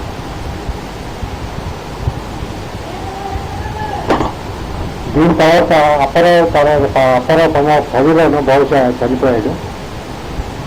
అదే సంవత్సరంలో బహుశా శిశు పుట్టాడు. శిశు ఆ వారసత్వాన్ని కంటిన్యూ చేసింది.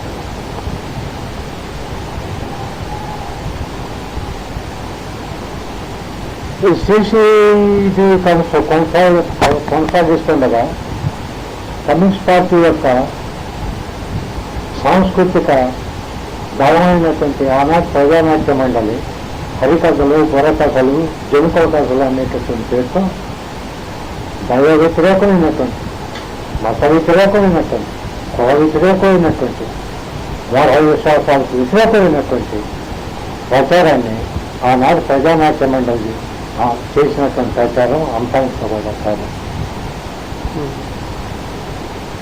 ఈ రకమైనటువంటి సాంస్కృతిక పోరాటం, సాంస్కృతిక ఉద్యమం ఆంధ్రదేశంలో జరిగిన తర్వాత ఈ పునాదుల మీదనే ఆనాడు కమ్యూనిస్టు ఉద్యమంలోకి వచ్చినటువంటి యువకులు ఈ భావాలతో, ఈ నూతనమైనటువంటి సాంస్కృతిక భావాలతో వాళ్ళు కమ్యూనిస్టు ఉద్యమంలోకి వచ్చి పెరిగి పెద్దవాళ్ళని నాయకత్వాన్ని కూర్చారు. నా పాయింట్ ఏంటనేటట్టయితేనో, ఏ రాష్ట్రంలో ఏటట్టయితే హేతువాద నాస్తికోద్యమాలు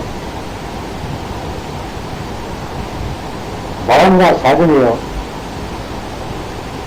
ఆ హేతువాద నాస్తికోద్యమాల యొక్క పునాది మీదనే సోషలిస్ట్ ఉద్యమం అనేటటువంటి భావన వేసింది తప్పితే ఈ ఉద్యమాలు ఏ రాష్ట్రాలు అయితే సాగలేదో అక్కడ పునాది లేదు. పునాది లేనటువంటిప్పుడు కట్టడం అనేది సాధ్యంగానటువంటి విషయం. ఒకవేళ కట్టినప్పటికీ కూడాను అది మరుసటి కూలిపోవటం అనేటువంటి మార్క్స్ చెప్పినటువంటిది సరిగ్గా సరిపోయింది అంటారు. కాబట్టి ఏంటంటే నాస్తికత్వం పునాది మీదనే హేతువాద నాస్తికోద్యమాలు యొక్క వారసత్వం ఏ రాష్ట్రాల్లో అయితే ఉన్నాయో అక్కడే కమ్యూనిస్ట్ పార్టీలు పుట్టినాయి, అక్కడే బ్రతికినాయి. ఎక్కడైతే హేతువాద నాస్తికోద్యమాలు గుజరాత్, రాజస్థాన్, యూపీ, ఎంపీ, ఒడిస్సా ఇక్కడ ఎక్కడైతే ఈ జరగలేదో అక్కడ సోషలిస్ట్ ఉద్యమాలు పుట్టలేదు. కాబట్టి సోషలిస్ట్ ఉద్యమం పుట్టడానికి, అది మొదలెట్టడానికి దానికి పూర్వం తప్పకుండా హేతువాద నాస్తికోద్యమం ఖచ్చితంగా జరిగి తీరాల్సిందే. అది ఈనాడు కమ్యూనిస్టులు ఒప్పుకోకపోయినప్పటికీ కూడాను అది భారతదేశం, ఆధునిక భారతదేశ చరిత్ర మాత్రం సత్యం. తర్వాత మీరు తమిళనాడులో చదువుతున్నప్పుడు, మద్రాసులో చదువుతున్నప్పుడు పెరియార్ మూవ్మెంట్తో మీకు ఆయన సంబంధాలు ఉండేవా? నా పెరియార్ మూవ్మెంట్ గురించి వాళ్ళు నాకు కొంత చెప్పారు. పెరియార్ కమ్యూనలిస్టు, కోటప్పవాది, అపగతవాది అని చెప్పారు. అప్పటికి నా వయసు 20 సంవత్సరాలు. వాళ్ళు చెప్పేటటువంటి వాళ్ళని ఇంత తీవ్రంగా చెప్తున్నారేంటి, ఆ పుస్తకాలు నేను ఎందుకు చదవాలా అనేటటువంటి దాంతో ఆ పుస్తకాన్ని నేను చదవలేదు. చెప్పిన గారు మామూలుగా మీ సర్కిల్స్లో ఉన్నారు కేరళ కమ్యూనిస్టులు, తమిళనాడు కమ్యూనిస్టులు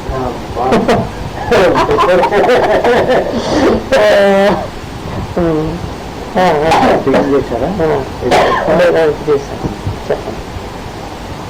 పెరియార్ గురించి నేను ఎట్లాగైతే నా అతి చిన్న వయసులోనే విషం పోసి పెరియార్ యొక్క సాహిత్యాన్ని చదవకుండా ఎట్లాగైతే చూశారో కొంతమంది, అట్లాగే నేను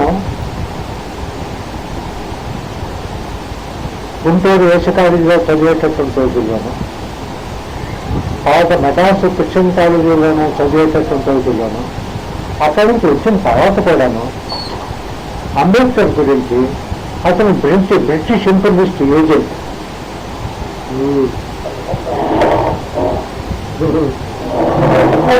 బ్రిటిష్ సామ్రాజ్యాల ఏజెంట్, అతను కమ్యూనలిస్ట్, కులతత్వవాది, ఒక్క కులాన్ని ఉద్ధరించడానికి తప్పితే ఈ దేశానికి స్వతంత్రం వచ్చేటటువంటి దానికి అతనికి ఏ రకమైనటువంటి ఇంట్రెస్ట్ లేదు, ఉద్దేశం లేదు. అటువంటి కులతత్వవాదిని గురించి మనం ఎందుకు పట్టించుకోవాలా అని నేను పనిచేసినటువంటి ఉద్యమంలోనే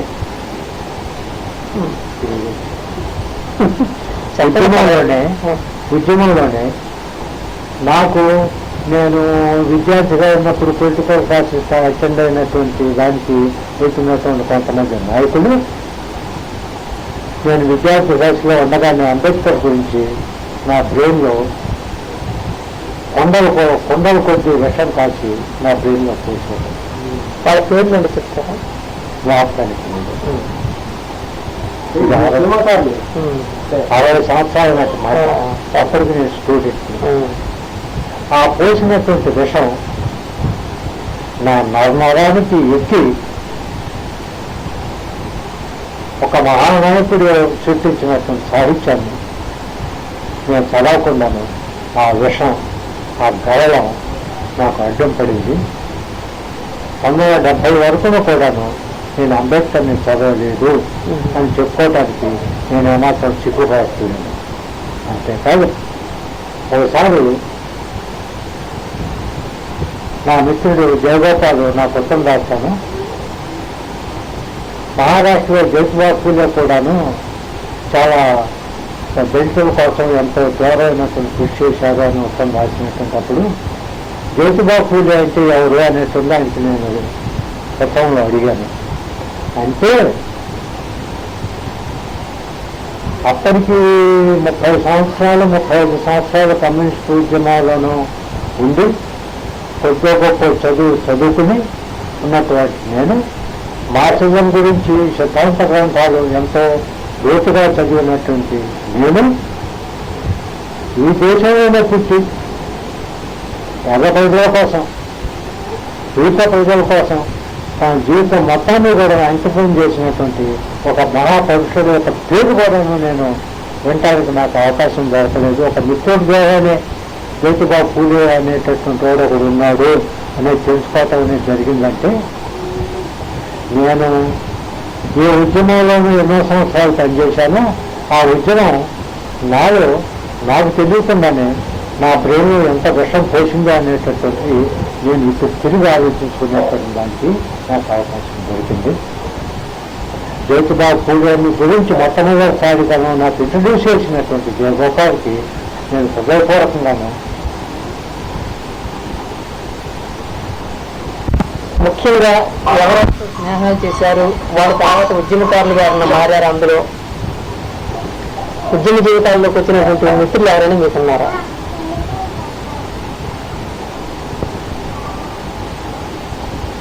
అట్లాంటి వాళ్ళు ఎవరు లేరు సార్.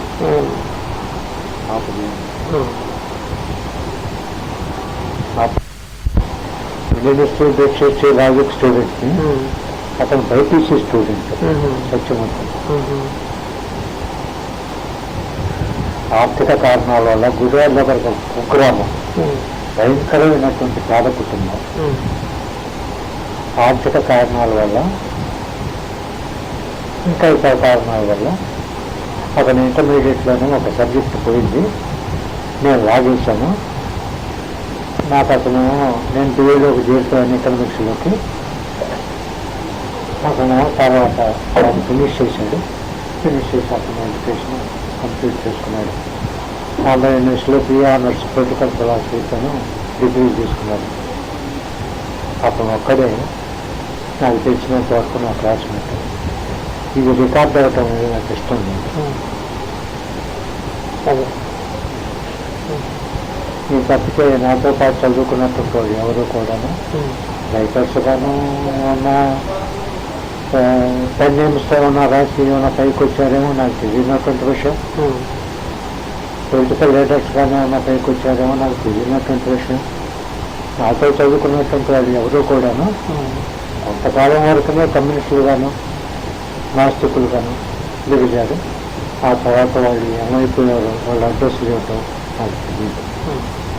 ఇప్పుడు మీరు విజయవాడలో ఖమ్మంపాటి సీనియర్, ఖమ్మంపాటి సత్యనారాయణ, వాళ్ళందరూ రామారావు, తొమ్మిది వెంకట్రావు, వాళ్ళందరికీ నేను జూనియర్. మరి మధుకూరి చంద్రం, రాజేశ్వరరావు, పచ్చాపల్లి చంద్రయ్య, తర్వాత నాగిరెడ్డి, కొల్లారెడ్డి, వీళ్ళందరికీ నేను జూనియర్. వీళ్ళందరి దగ్గర నేను ఉండి వాళ్ళు చెప్పినటువంటి పుస్తకాలను చదివి వాళ్ళ దగ్గర ఉండి పనిచేసి వాళ్ళ గైడెన్స్లో.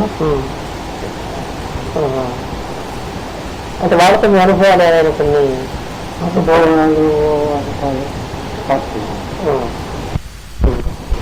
ఆనాటి భక్తి, డ్రైనేజీ కావాలంటే ఈనాటి ఇవ్వలేనటువంటి ఆనాటి భక్తి ఇది కమ్యూనిస్ట్ ఉద్యమానికి వచ్చేటటువంటి యువకుల్ని ఇది పాడు చేస్తా ఉంది. ఈ భక్తిని ఈ సోమవారిని నాశనం చేయాలి, భ్రష్టు పట్టించాలి అని నాతో వచ్చినటువంటి ఒరిజినల్ థింకింగే తప్ప ఏ కమ్యూనిస్ట్ నాయకుడు కూడాను నాస్తికత్వాన్ని ఎంకరేజ్ చేయలేదు, కాదని పైగా డిస్కరేజ్ చేశాను. అయినప్పటికీ కూడాను నా లైఫ్ మాత్రం నేను మార్చుకోలేదు. పత్రికా రంగంలో మీరు అప్పుడు ఇక్కడ ఏం చేసేవారండి? ఏ పత్రికల్లో పనిచేశారు? నేను విశాలాంధ్ర ఉన్నప్పుడు విశాలాంధ్ర రెగ్యులర్ రైటర్ని. ఆనాటి యునైటెడ్ ఆంధ్ర కమ్యూనిస్ట్ మూమెంట్కి సందేశం అనేటటువంటి ఒక అఫీషియల్ ఆర్గన్ ఉండేది, మాసపత్రిక సందేశం. దాంట్లోనూ నేను వ్యాసాలు రాసేవాడిని. దాని ఏమిటి అప్పుడు? కమ్మమాటి సత్యనారాయణ, దేవులపల్లి వెంకటేశ్వర, మోటోడాలు ఉంటారు. ఈ చిన్నకొరాడు ఈ సిద్ధాంత పత్రికల్లో వ్యాసాలు రాయకుండా ఒకసారి కమ్మమాటి సత్యనారాయణ అడిగాడు. చిన్న కుర్రాడే పెద్ద కుర్రాడు, బాగానే రాస్తున్నాడు, నేను వేస్తున్నాను అని కమ్మమాటి సత్యనారాయణ చెప్పడం అనేది. విశాలాంధ్ర పార్టీ తీరిపోయిన జనశక్తి బయలుకి దాంతో రాశాను. అప్పుడు ఏంటి రారు తనకి కేపీకి రాశాను. తర్వాత జనశక్తి డైలీ అయింది, దాంట్లోనే కర్మశక్తి ఇచ్చాను అన్నీ వచ్చింది. తర్వాత 68లో మళ్ళీ పార్టీ చేరింది. కళ్యాణ్ నాగిరెడ్డి, దేవులపల్లి వెంకటేశ్వర, కొల్లాదంపయ్య, ఈ దీపాధికారులు రేవండి,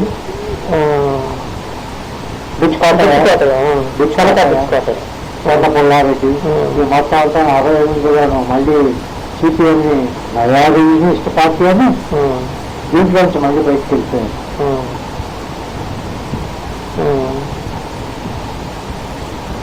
వాడు బయటకు వెళ్ళిపోయి వాడు ఐక్యంగా ఉన్నారా, మళ్ళీ 5 పొయ్యిలు పెట్టారు. 5 పొయ్యిలు పెట్టారు. పెట్టినప్పుడు నాతో నేను ఒరిజినల్గా థింక్ చేశానండి, బిగిన్ చేశాను. ఇది పదవుల కోసం తీర్చుతున్నారా? వాడు రివిజనిస్టు, వీడు నయా రివిజనిస్టు, వాడు గోల్బార్ రివిజనిస్టు అనేటటువంటి పేర్లతో పదవుల కోసం, కుర్చీల కోసం మీరు తీర్చుతున్నారా ఉద్యమాన్ని? లేకపోతే నిజంగా ఉద్యమంలో ఏమైనా పొరపాట్లు ఉన్నాయా అని తర్వాత నాతో నేను ఒరిజినల్గా ఇప్పుడు 60 జ్వాల అనే ఒక పత్రిక వీటిలో ఈనాడు రమణంలో ఉంటుంది. జ్వాల అనే ఒక పత్రిక విజయవాడ నుంచి వచ్చేది.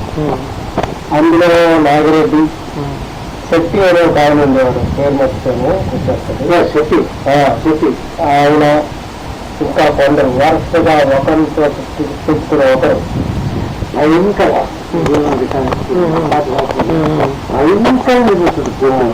విశ్వాసంలో కాదు, ఎక్కడైనా దొరికేటట్టయితేనా కాళ్ళు చేతులు ఎరగదీసేసాడు. అక్కడ లాట వెళ్ళిపోయినప్పుడు ఇక ఈ కమ్యూనిస్టు మఠాలని మనం నమ్ముకునే లాభం లేదు, ఏదో సిపిఎం సానుభూతి కానీ పైకి నాటకం ఆడుతూనే మనం లేదలుచుకునేది మనం చేశాక ఫెస్టివల్ గానీ చాలా బ్యాక్వర్డ్గా ఉంది. కోటకోట వెంకటేశ్వరుడు చార్వాక అక్కడికి వచ్చేసింది. దాదాపు అదే టైంలోనూ జయగోపాల్ గారి యొక్క నాస్తికం కూడా చిన్నగాను ఈ ప్రాంతానికి పరిచయం అవుతా ఉంది. జయగోపాల్ అంటే ఎవరో నాకు తెలియదు, అప్పటికి నాస్తికం ఉందని కూడా నాకు తెలియదు. అప్పుడు చార్వాకే 8 సర్క్యులేషన్ కోటకోట వెంకటేశ్వరుడు. అప్పుడు ఆ చార్వాకి నేను రెగ్యులర్ రైతుగాను స్టార్ట్ అయ్యి ఇక అక్కడి నుంచి ఇప్పుడు జనశక్తిలో మీరు పనిచేస్తున్నప్పుడు జనశక్తిలో నేను పగలపోతేమో సెంట్రల్ బ్యాంకులో ఆడిటర్గా పనిచేసేవాడిని. గవర్నమెంట్ దగ్గరేమో జీతం పుచ్చుకునేవాడిని. రికార్డు కాల్సిన గవర్నమెంట్ దగ్గర నాటకం అని నెలంతానేమో ఉండి గవర్నమెంట్ దగ్గర జీతం పుచ్చుకునేవాడిని. యాక్చువల్గా మేము వర్క్ చేసేదేమో కమ్యూనిస్ట్ ఉద్యమం కోసం పార్టీ ఆఫీస్కి వెళ్ళేవాడిని. వాళ్ళు రచనలు నాకు ఇచ్చేవాళ్ళు, రాసంతా వాటిని చదివేవాడిని. వాటిలో ఏది మంచి వచ్చినా నేను సెలెక్ట్ చేసేవాడిని. నండూరు హనుమంతరావుకి ఇచ్చేవాడిని, నండూరు మొదటి ప్రసాదరావుకి ఇచ్చేవాడిని. ఆయన చదివి మంచి ఏంటనేటట్టే పర్టికులర్ ఇచ్చేవాడు. పగలపోటు ఉద్యోగం ఒక చోట, జీతం తీసుకునేది ఒక చోట, యాక్చువల్గా వర్క్ చేసేటట్టుంది ఇంకో చోట. ఇక్కడ విశాలాంధ్రలోనూ ఇట్లాగే, జనశక్తిలోనూ ఇట్లాగే. ఒక 3-4 మాసాలు మాత్రం ఆంధ్రప్రదేశ్లో చదివేట్టుగాను చేశాను. దాని కారణం ఏంటనేటట్టు శ్రీకాకుళం విజయనగరంలో ఉన్నటువంటి వాళ్ళందరినీ కూడా ఇటువైపుకి క్యాన్సల్ చేశారు. ఇటువైపు వాళ్ళందరినీ కూడా శ్రీకాకుళం వైపుకి క్యాన్సల్ చేశారు. ఆ టైంలో నేను శ్రీకాకుళానికి ట్రాన్స్ఫర్ చేశాను. నా వైపు ఇక్కడ ఉద్యోగస్తులు, ఒక ప్రైవేట్ స్కూల్లో టీచర్, 90 రూపాయలు చేస్తాం. నాకు అప్పుడు 150 రూపాయలు చేస్తాం. ఈవిని ఉద్యోగం పంపించి శ్రీకాకుళం ఉద్యోగం చేసేటట్టయితే మాకు అన్నం జరగదు. అప్పటికి ఇంకా మా పేరెంట్స్ బతికే ఉన్నారు. అందుకని నేను శ్రీకాకుళం వెళ్లకుండా సెలవు పెట్టి ఆంధ్రప్రదేశ్లోను తాత్కాలికంగా తలదాచుకున్నాను. అప్పుడు ఈ సీనియర్ అనేవాడే వరహాలరావు అనేటటువంటి 400 ఎకరాలు ఉంటుంది. అక్కడ పనిచేస్తుంది కన్నా 1970 అమ్మాయి వర్షం మొట్టమొదటి మహాసభ జరిగింది. దానికి నేను వెళ్ళాను. వెళ్ళి మా సొసైటీ కమ్యూనిస్ట్ తిరిగి వచ్చాను. అక్కడ బాగానే దగ్గర పంపించమని నండూరు రామోహన్ చెప్పాడు. నండూరు రామోహన్ అసిస్టెంట్ నేను వెళ్ళాను. ఏమైనా నువ్వు వెళ్ళావా? వెళ్ళాను. ఎందుకు వెళ్ళారు? వెళ్ళాలనుకున్నాను, వెళ్ళాను. రేపటి నుంచి నువ్వు ఇక్కడికి రావచ్చు ఉద్యోగానికి అన్నాను. నేనే రాజీనామా ఇద్దాం అనుకుంటున్నానండి అని నేనన్నాను. బయటకు వచ్చేసాను. రెండో మాట తెలియదు. ఇతను సీనియర్ నారాయణ చేస్తారు తెలియదు. ఇంటికి వెళ్ళిపోయి నేను నా వ్యక్తిగత కారణాల వల్ల పెట్టి పదవికి రాజీనామా చేస్తున్నాను చిన్న కాగితం రాసి టవర్లో పెట్టి పోస్ట్ చేసేసి అక్కడి నుంచి ప్రజలు తీసుకొచ్చి అన్నం తినడానికి ఏమన్నా ఉద్యోగం థియేటర్గా ఉంచుకుని దాంతోపాటు కోచింగ్ లాంటి పుస్తకాలను అనువాదం చేసేటట్టు దానికోసం నెలకు 120 రూపాయలు చొప్పున 3 సంవత్సరాలు అనేది ఎంతో దయదాచి అపారమైనటువంటి కారుణ్యం చూపించాడు. విశాల భాషలో రచయితలకి నెలకు 120 రూపాయలు జీతం ఇచ్చి ఆ విధంగా నా ప్రాణాలను నిలబెట్టింది. అపారమైనటువంటి కరుణ అంటే మీకు అర్థమయ్యే. అదే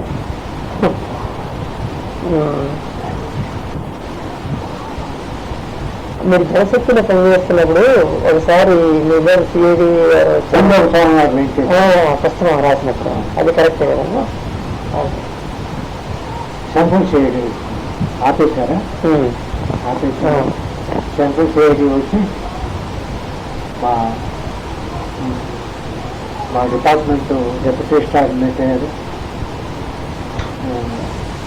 అడ్రస్ అనేటటువంటి పేరుతోనే మన ఆఫీస్లో ఉన్నారంటే మాకు తెలియదు.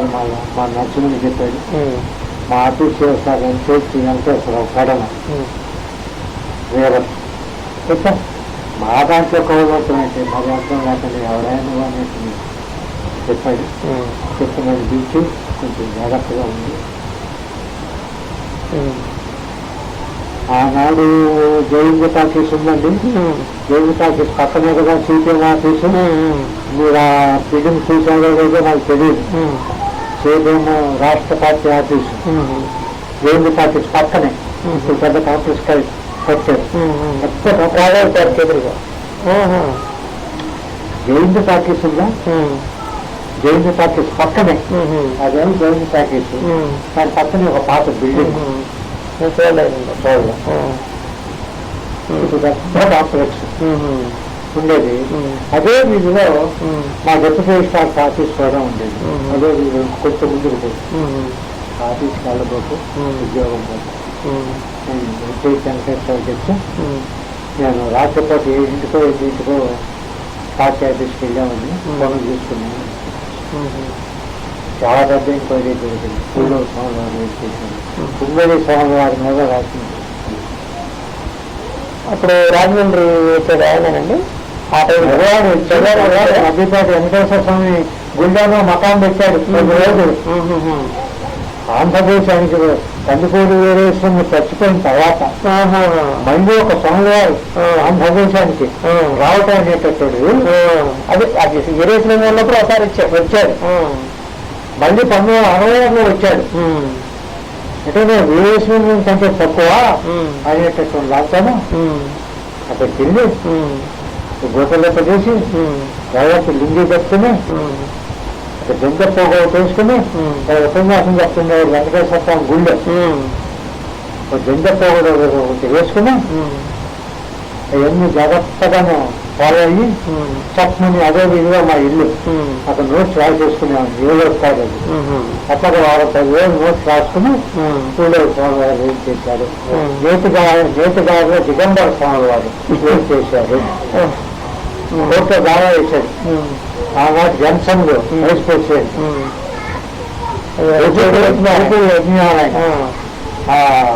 హైదరాబాద్ కోర్టులో దావా వేశాడు. పేపర్ని స్టాప్ చేసి డిక్లరేషన్ ఇంకో రాయల్ దగ్గరికి వెళ్తే నేతిగౌరి దిగంబర స్వామి గురించి రాస్తా ఉండేస్తే సుందరి స్వామి మీరు చెప్ప రాశారని అంటానంట. మధ్యాహ్నం పోయిందా విషయాలు చేసి స్వామి గారు వచ్చారు రైతులు కదా.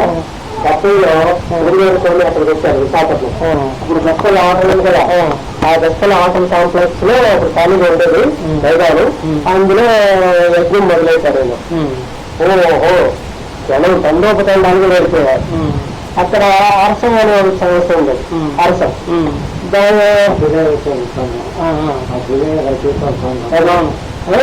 అరసం సభ్యుడు అనంతమైన ఒక ఆయన ఉండేవారు. మనం ఉంటే చాలు. ఆయన అప్పటికి నాస్తికంగా ఇంకా ట్రైన్లో ఉన్నారు. చిన్న చిన్న కాంప్లెక్స్ వేశారు. మూడు నమ్మకం నారాబలి నాస్తికత్వాన్ని కరపత్రాలు వేశారు. ఈయన ఫ్రెండ్ అనమాట. ఆయన వచ్చి ఏం చెప్పారు, వేరే గారు సుమోడి చేయడానికి వచ్చారు, మనం ఏదైనా చెయ్యాలి అని. సరే ఏం చేస్తామంటే ఊళ్ళో ఒక స్వామి గారు వచ్చారు. నా కలిసి ఉంది కదా ఏం రాసింది అది కరపత్రంలో వేసి అక్కడ పంచాం మొత్తం జనం చేస్తే స్వామి గారికి బ్రాహ్మణులే కాలు ముట్టుకోవాలి. వెళ్ళి అక్కడ నెచ్చేసి గొడ్డ వేసుకుంటారు ఇక్కడ ఒక పాదాల మీద. ఆ గొడ్డ తీసేసి ముట్టుకోవాలి. 16 రూపాయలు.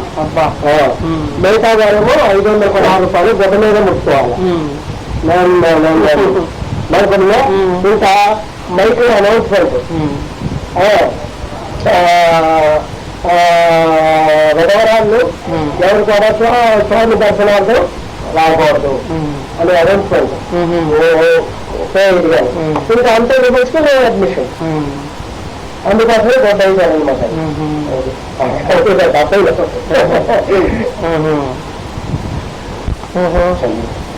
వాడొక్కడికే కాదు వాడొక్కడి చేశారు.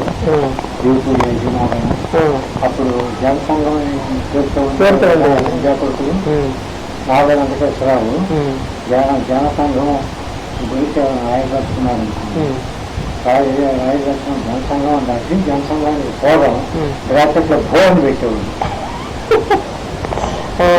జనసంఘం ఉందనుకోండి.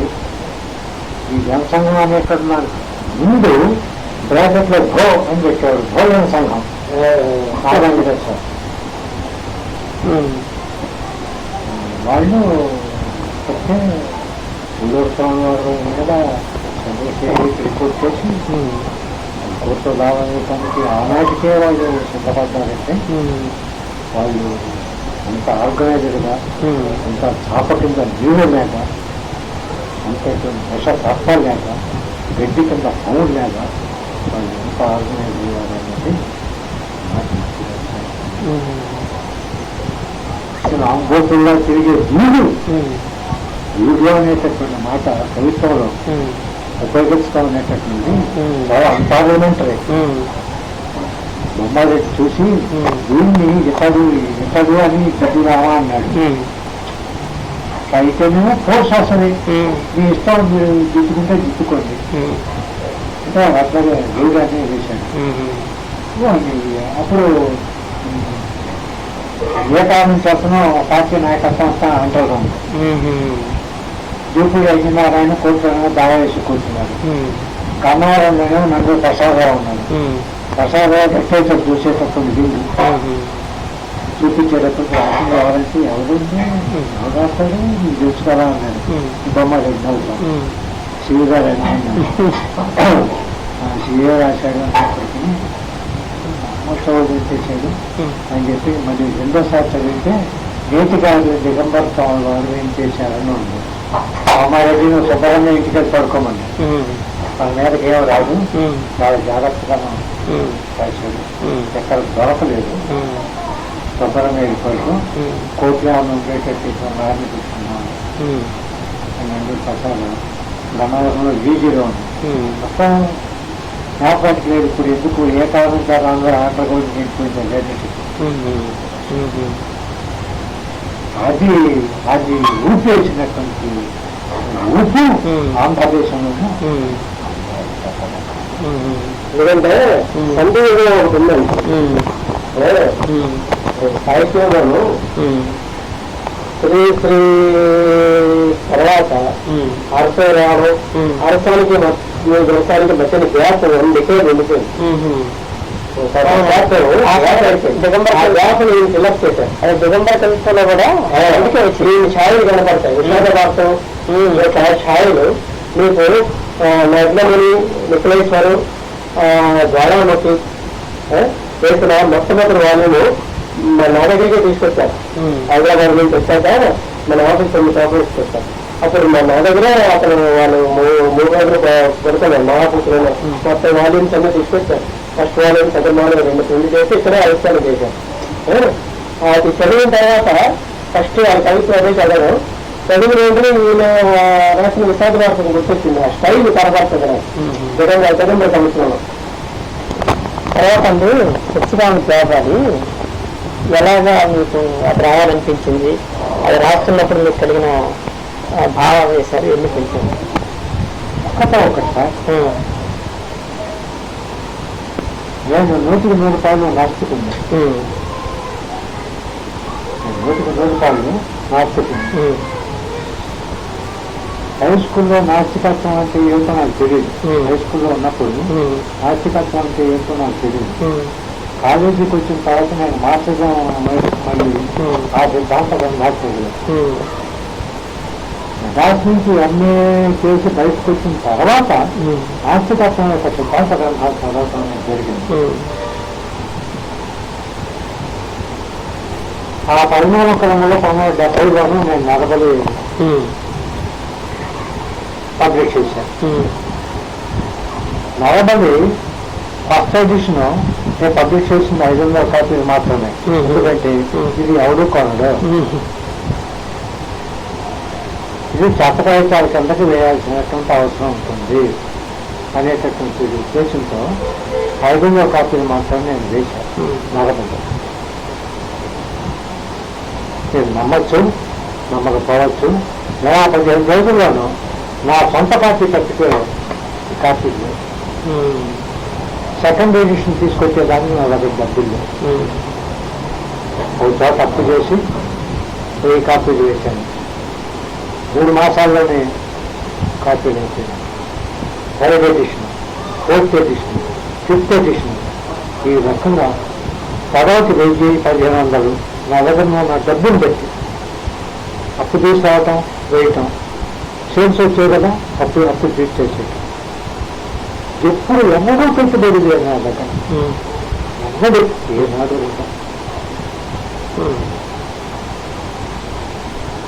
ఎప్పుడైతే ఈ నరబడి ఈ విధంగా పోయిందో, ఈ నాస్తిక ఫిలాసఫీని, ఈ తత్వశాస్త్రాన్ని ఒక మహాకావ్యంలో నేర్పిన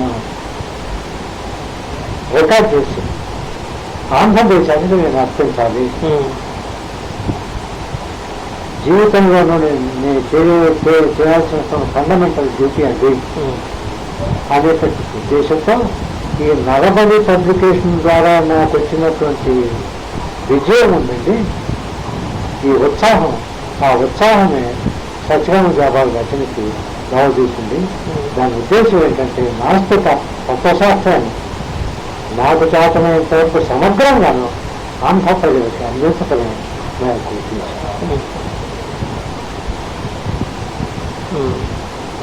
ఆ సత్యగామ జాబాలి పబ్లిష్ అయిన తర్వాత అది ఖండించినటువంటి సంచలనం ఆంధ్రదేశంలో నేను నోట్లు పెట్టుకునేటట్లయితేనో అది అతిశయోక్తిగాను అసహ్యంగా కూడా అయితే అది రాయడానికి అన్ని ఎన్ని రోజులు పెట్టిందండి? నాకు అది నేను బజార్లో రాయలేదండి. కొండపల్లికి 10 మైళ్ళ దూరంలోనూ దుగ్గురాల పాడు అని మా మామగారు ఊరు. దుగ్గురాల పాడు కొండపల్లికి 10 కిలోమీటర్స్. అక్కడ మా అత్తగారు మా మామగారు చెప్పడానికి ఎవరో ఉంటారు. అందరికీ పెళ్లిళ్ళు అయిపోయి అవగాహన వెళ్ళిపోయారు. అతి ప్రశాంతంగా ఉండే పల్లెటూరు. అలా మావగూడెం ఉంది, మాదిగూడెం కూడా ఉంది. మీకు కనిపించేటటువంటి ఆ దళితులు, ఆ పేదలు వాళ్ళు దుగ్గురాలపాడికి చెందినటువంటి మావపల్లి మాదిగూడానికి చెందినటువంటి ఆ సత్యకామ జాబాల్ని కూడా పబ్లిష్ చేసేదానికి బాగా 6-7 మంది మిత్రులు పేర్లు జ్ఞాపకానికి లేదు. మిత్రులు దగ్గర అప్పులు చేసి ఇంత పెద్ద పుస్తకంలో ఎప్పుడు పోతుందో ఎప్పుడు చేస్తాయో అని అనేటప్పటికీ 3 మాసాలు సేల్స్ అయిపోయి అప్పులు తీర్చి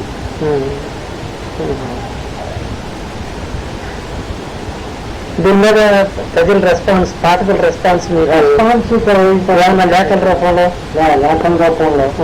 ఇంటికి వచ్చి కంగ్రాచులేట్ చేసి కొంతమంది తమ యొక్క పిల్లలకి సత్యకాం అనేటటువంటి పేర్లు పెట్టుకున్నటువంటి వాళ్ళు, వాళ్ళ కూతురికి జాబాలి అని పేర్లు పెట్టుకున్నటువంటి వాళ్ళు ఎంతమంది చాలా మంది అప్పటికి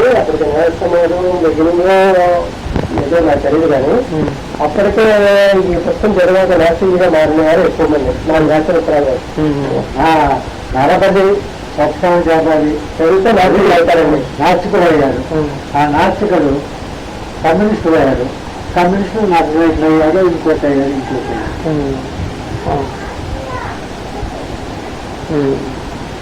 ప్రభుత్వం మానేసి మళ్ళీ వసూలు ఎందుకు వచ్చారు?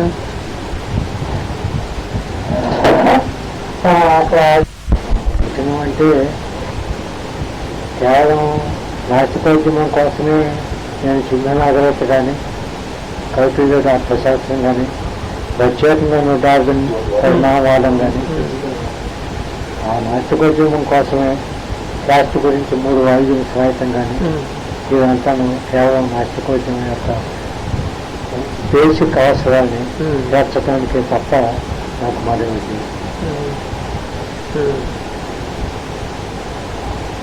ఆయన ఎప్పుడైతే ప్రయత్నం బానిసత్వం ఆయన రాయటం అనేటువంటి జరిగిందో ఈ కవిత్వం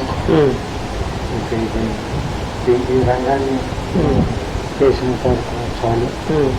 ఇక మనం విట్టు మళ్ళా కేవలం నాస్తికోద్యమం యొక్క అవసరాన్ని మనకు కాకనేంత వరకు అనేటటువంటి దాంట్లో కేవలం నాస్తికోద్యమమే నా చేత పుస్తకాలు రాయించింది. అందుకోసమే నేను మరి ఈ మధ్య మీరు ధర్మన్న తర్వాత ఇంకేమైనా రాస్తున్నారండి? నేను ఇప్పుడు చాలా కామ్గా ఉన్నాను. చాలా కామ్గా ఉన్నాను. ఓపిక పూర్తిగా తగ్గిపోయింది. ఓపిక తగ్గిపోయింది. ఎక్కడికి బయటకు పెట్టలేదు. చాలా చదివితే శాస్త్ర యోగం వచ్చినప్పుడు చాలా లోతుగా చదువుతాను. అంతే తప్పితే రాయట్లేదు. చదవటానికి రాయటానికి చాలా పెద్ద అడ్డంకి ఏంటనేది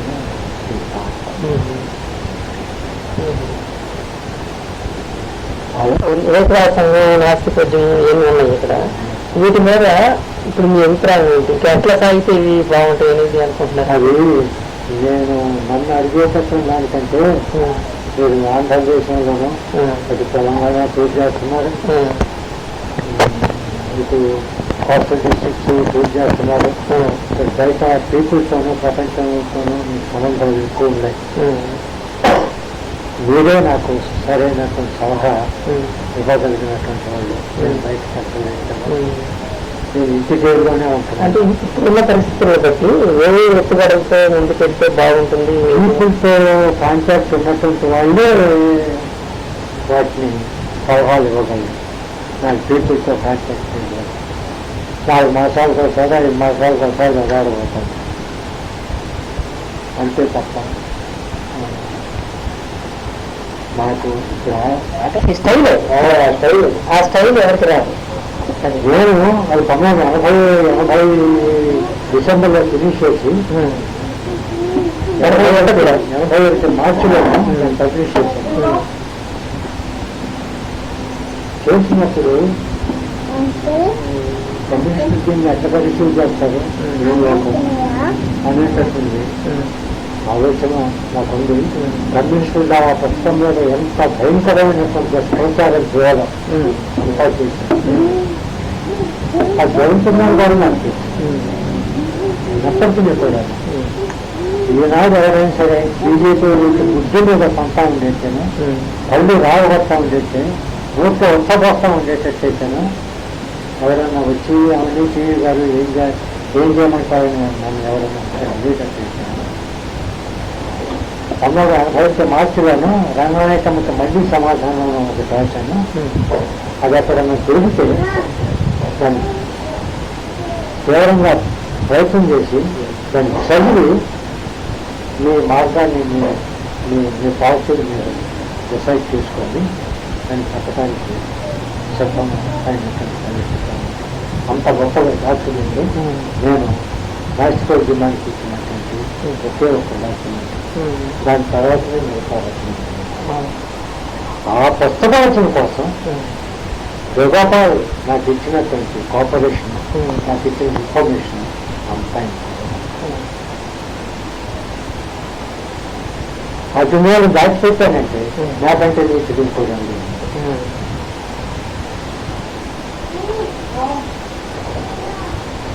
తర్వాత ప్యారిస్ కమ్యూన్ రాశారు కదా, ప్యారిస్ కమ్యూన్కి అంత చాలా పెద్ద పుస్తకం కదా, మొత్తం 1600 పేజీలు, 575-600 పాల్సాలు ఉంటుంది. దాని గురించి అంత ఎక్కువగా రాయాల్సిన, అంటే అంత ఎక్కువ మ్యాటర్లు ఇవ్వాల్సిన అవసరం ఏముందంటారు? ఇది ఎక్కువ వర్ణన చేశారు. అంత గొప్ప చరిత్ర ఉంది దాన్ని. 2000 సంవత్సరాల మానవ చరిత్రలో చదువులేనటువంటి వాళ్ళు, కూలిలేనటువంటి వాళ్ళు, యుద్ధంలోనటువంటి వాళ్ళు, వాళ్ళు నార్త్ ఇండియన్స్ ఇచ్చినటువంటి ఇండైరెక్ట్ సపోర్ట్తో అక్కడ ఒక విప్లవాన్ని నడిపి గవర్నమెంట్లోకి వచ్చి ఆ గవర్నమెంట్ని 71 రోజుల పాటు వెతికించి ఆ గవర్నమెంట్ యొక్క సాయంతో దిక్కులేనటువంటి నిష్టదరిద్రులకి వాళ్ళు చేసినటువంటి సేవ.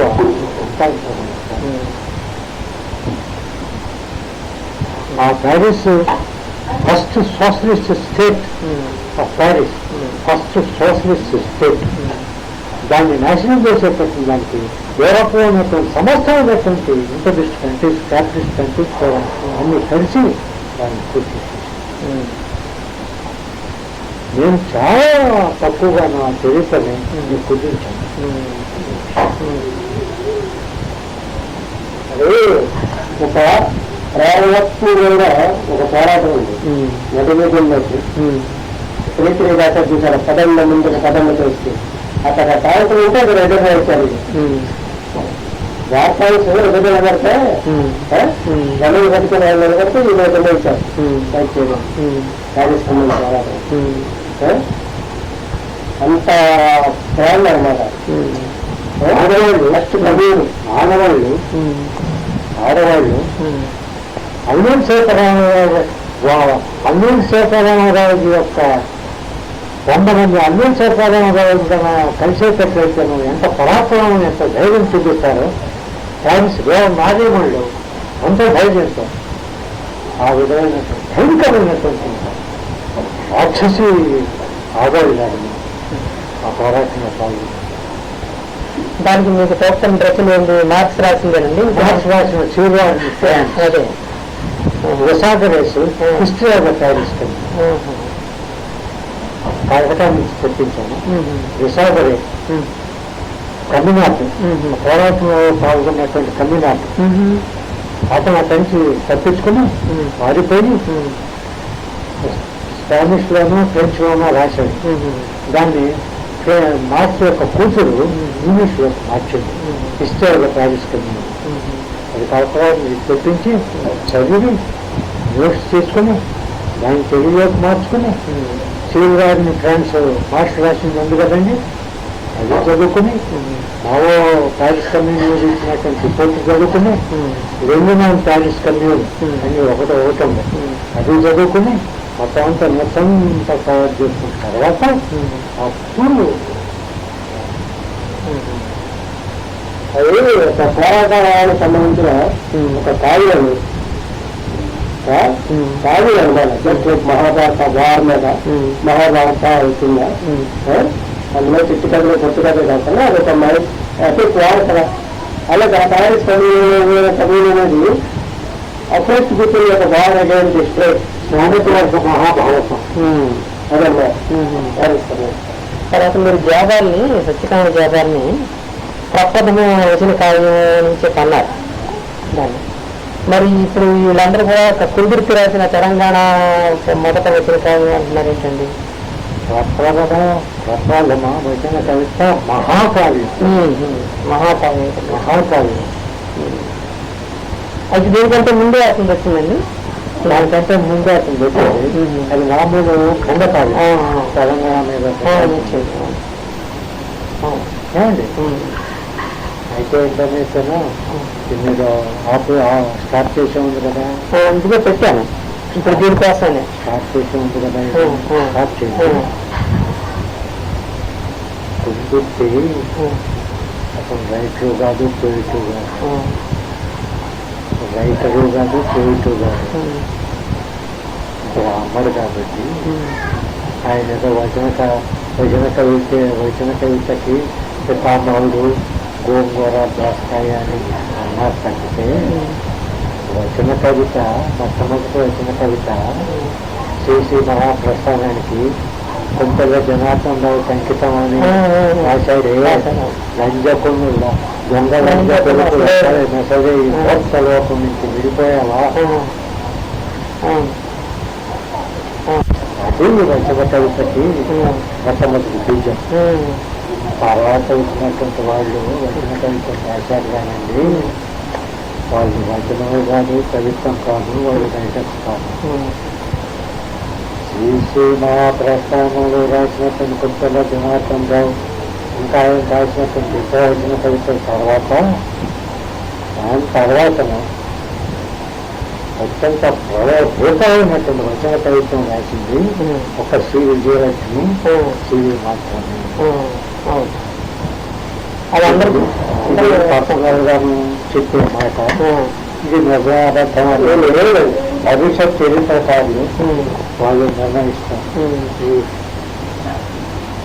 నేను వచన కవిత్వమే రాశాను, వ్యాపం చేశాను, ఎందుకు పనికిరానటువంటి రాశాను అనేది భవిష్యత్ చరిత్రకారులకి వదిలిపెట్టాను.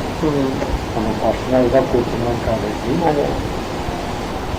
శ్రీశ్రీ తర్వాత శ్రీశ్రీ సంస్కృతం కోసం పైన ఆకాశంలో నుంచి గద్దలాగా చూసి కింద మొత్తం చెరువులు, సరస్సులు, చెట్లని, చామల్ని చూసి శ్రీశ్రీ రాశాడు. సాంస్కృతిక అనుభవం కోసం ప్రతి దాంట్లో జరబడి కడుపులో జరబడి దేవుడిని చీల్చి చూసి దాని తెలుగులోకి వచన కవిత్వం రూపంలో రాసినటువంటి వాడు ఇంకొకడు. అయితే ఎవరి యొక్క పాత్ర అంతవరకు ఈ ఉద్యమంలో హైలైట్ చేసి ప్రజలకు బతకగలిగారు. దాని ఇన్స్పిరేషన్, దాని కాంట్రిబ్యూషన్ దానికి అలాగే చరిత్రగా ఉంటాయి. అది అది మిగతా వాళ్ళ ప్రాసెస్ అలా